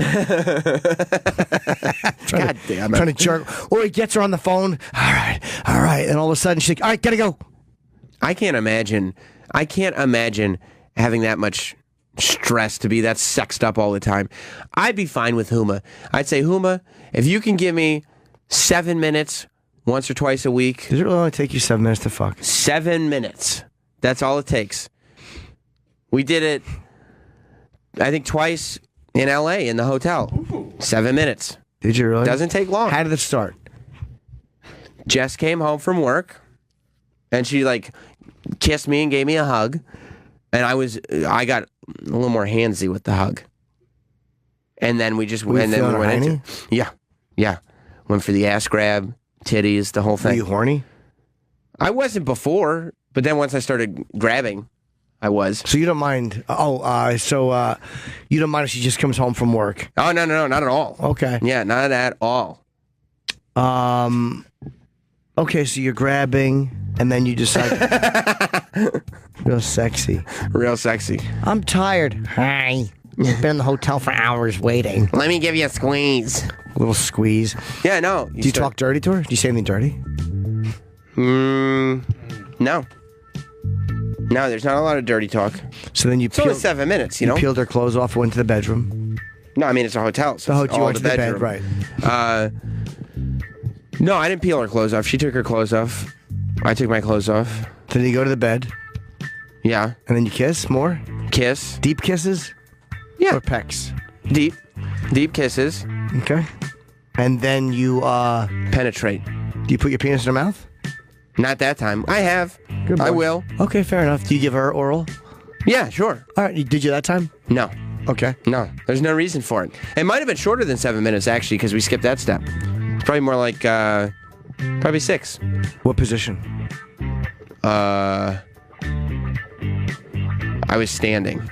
She was laying down. He's lying right there. Basically, she was behind him. He was on his hands and knees. He was trying to think of a cool way. You were standing? Yeah. I can't do that. Was she standing too? No. She was laying down. Okay, cool. Oh, on the bed. All right. Mm-hmm. How fuck? You're too tall to stand and fuck from the. I have to go bow-legged when I have to spread my legs. Okay, fair enough. You know what I mean? Like spread so like. Yeah, I understand. And then brace with like your knees. I don't want to picture that. Picture it like you're on the bed now. No, and I got your legs pinned up. You're on your back. No, you probably look like the monster from Conjuring 2. Just coming in with the hat on. Okay, so you 7 minutes. Yeah. 7 minutes. That's all I need. She's happy with that. You're happy with that. She's happy. I'm happy. We're good. We move on to the next thing. That's what me and Huma would be like. I bet Huma only needs 4 though.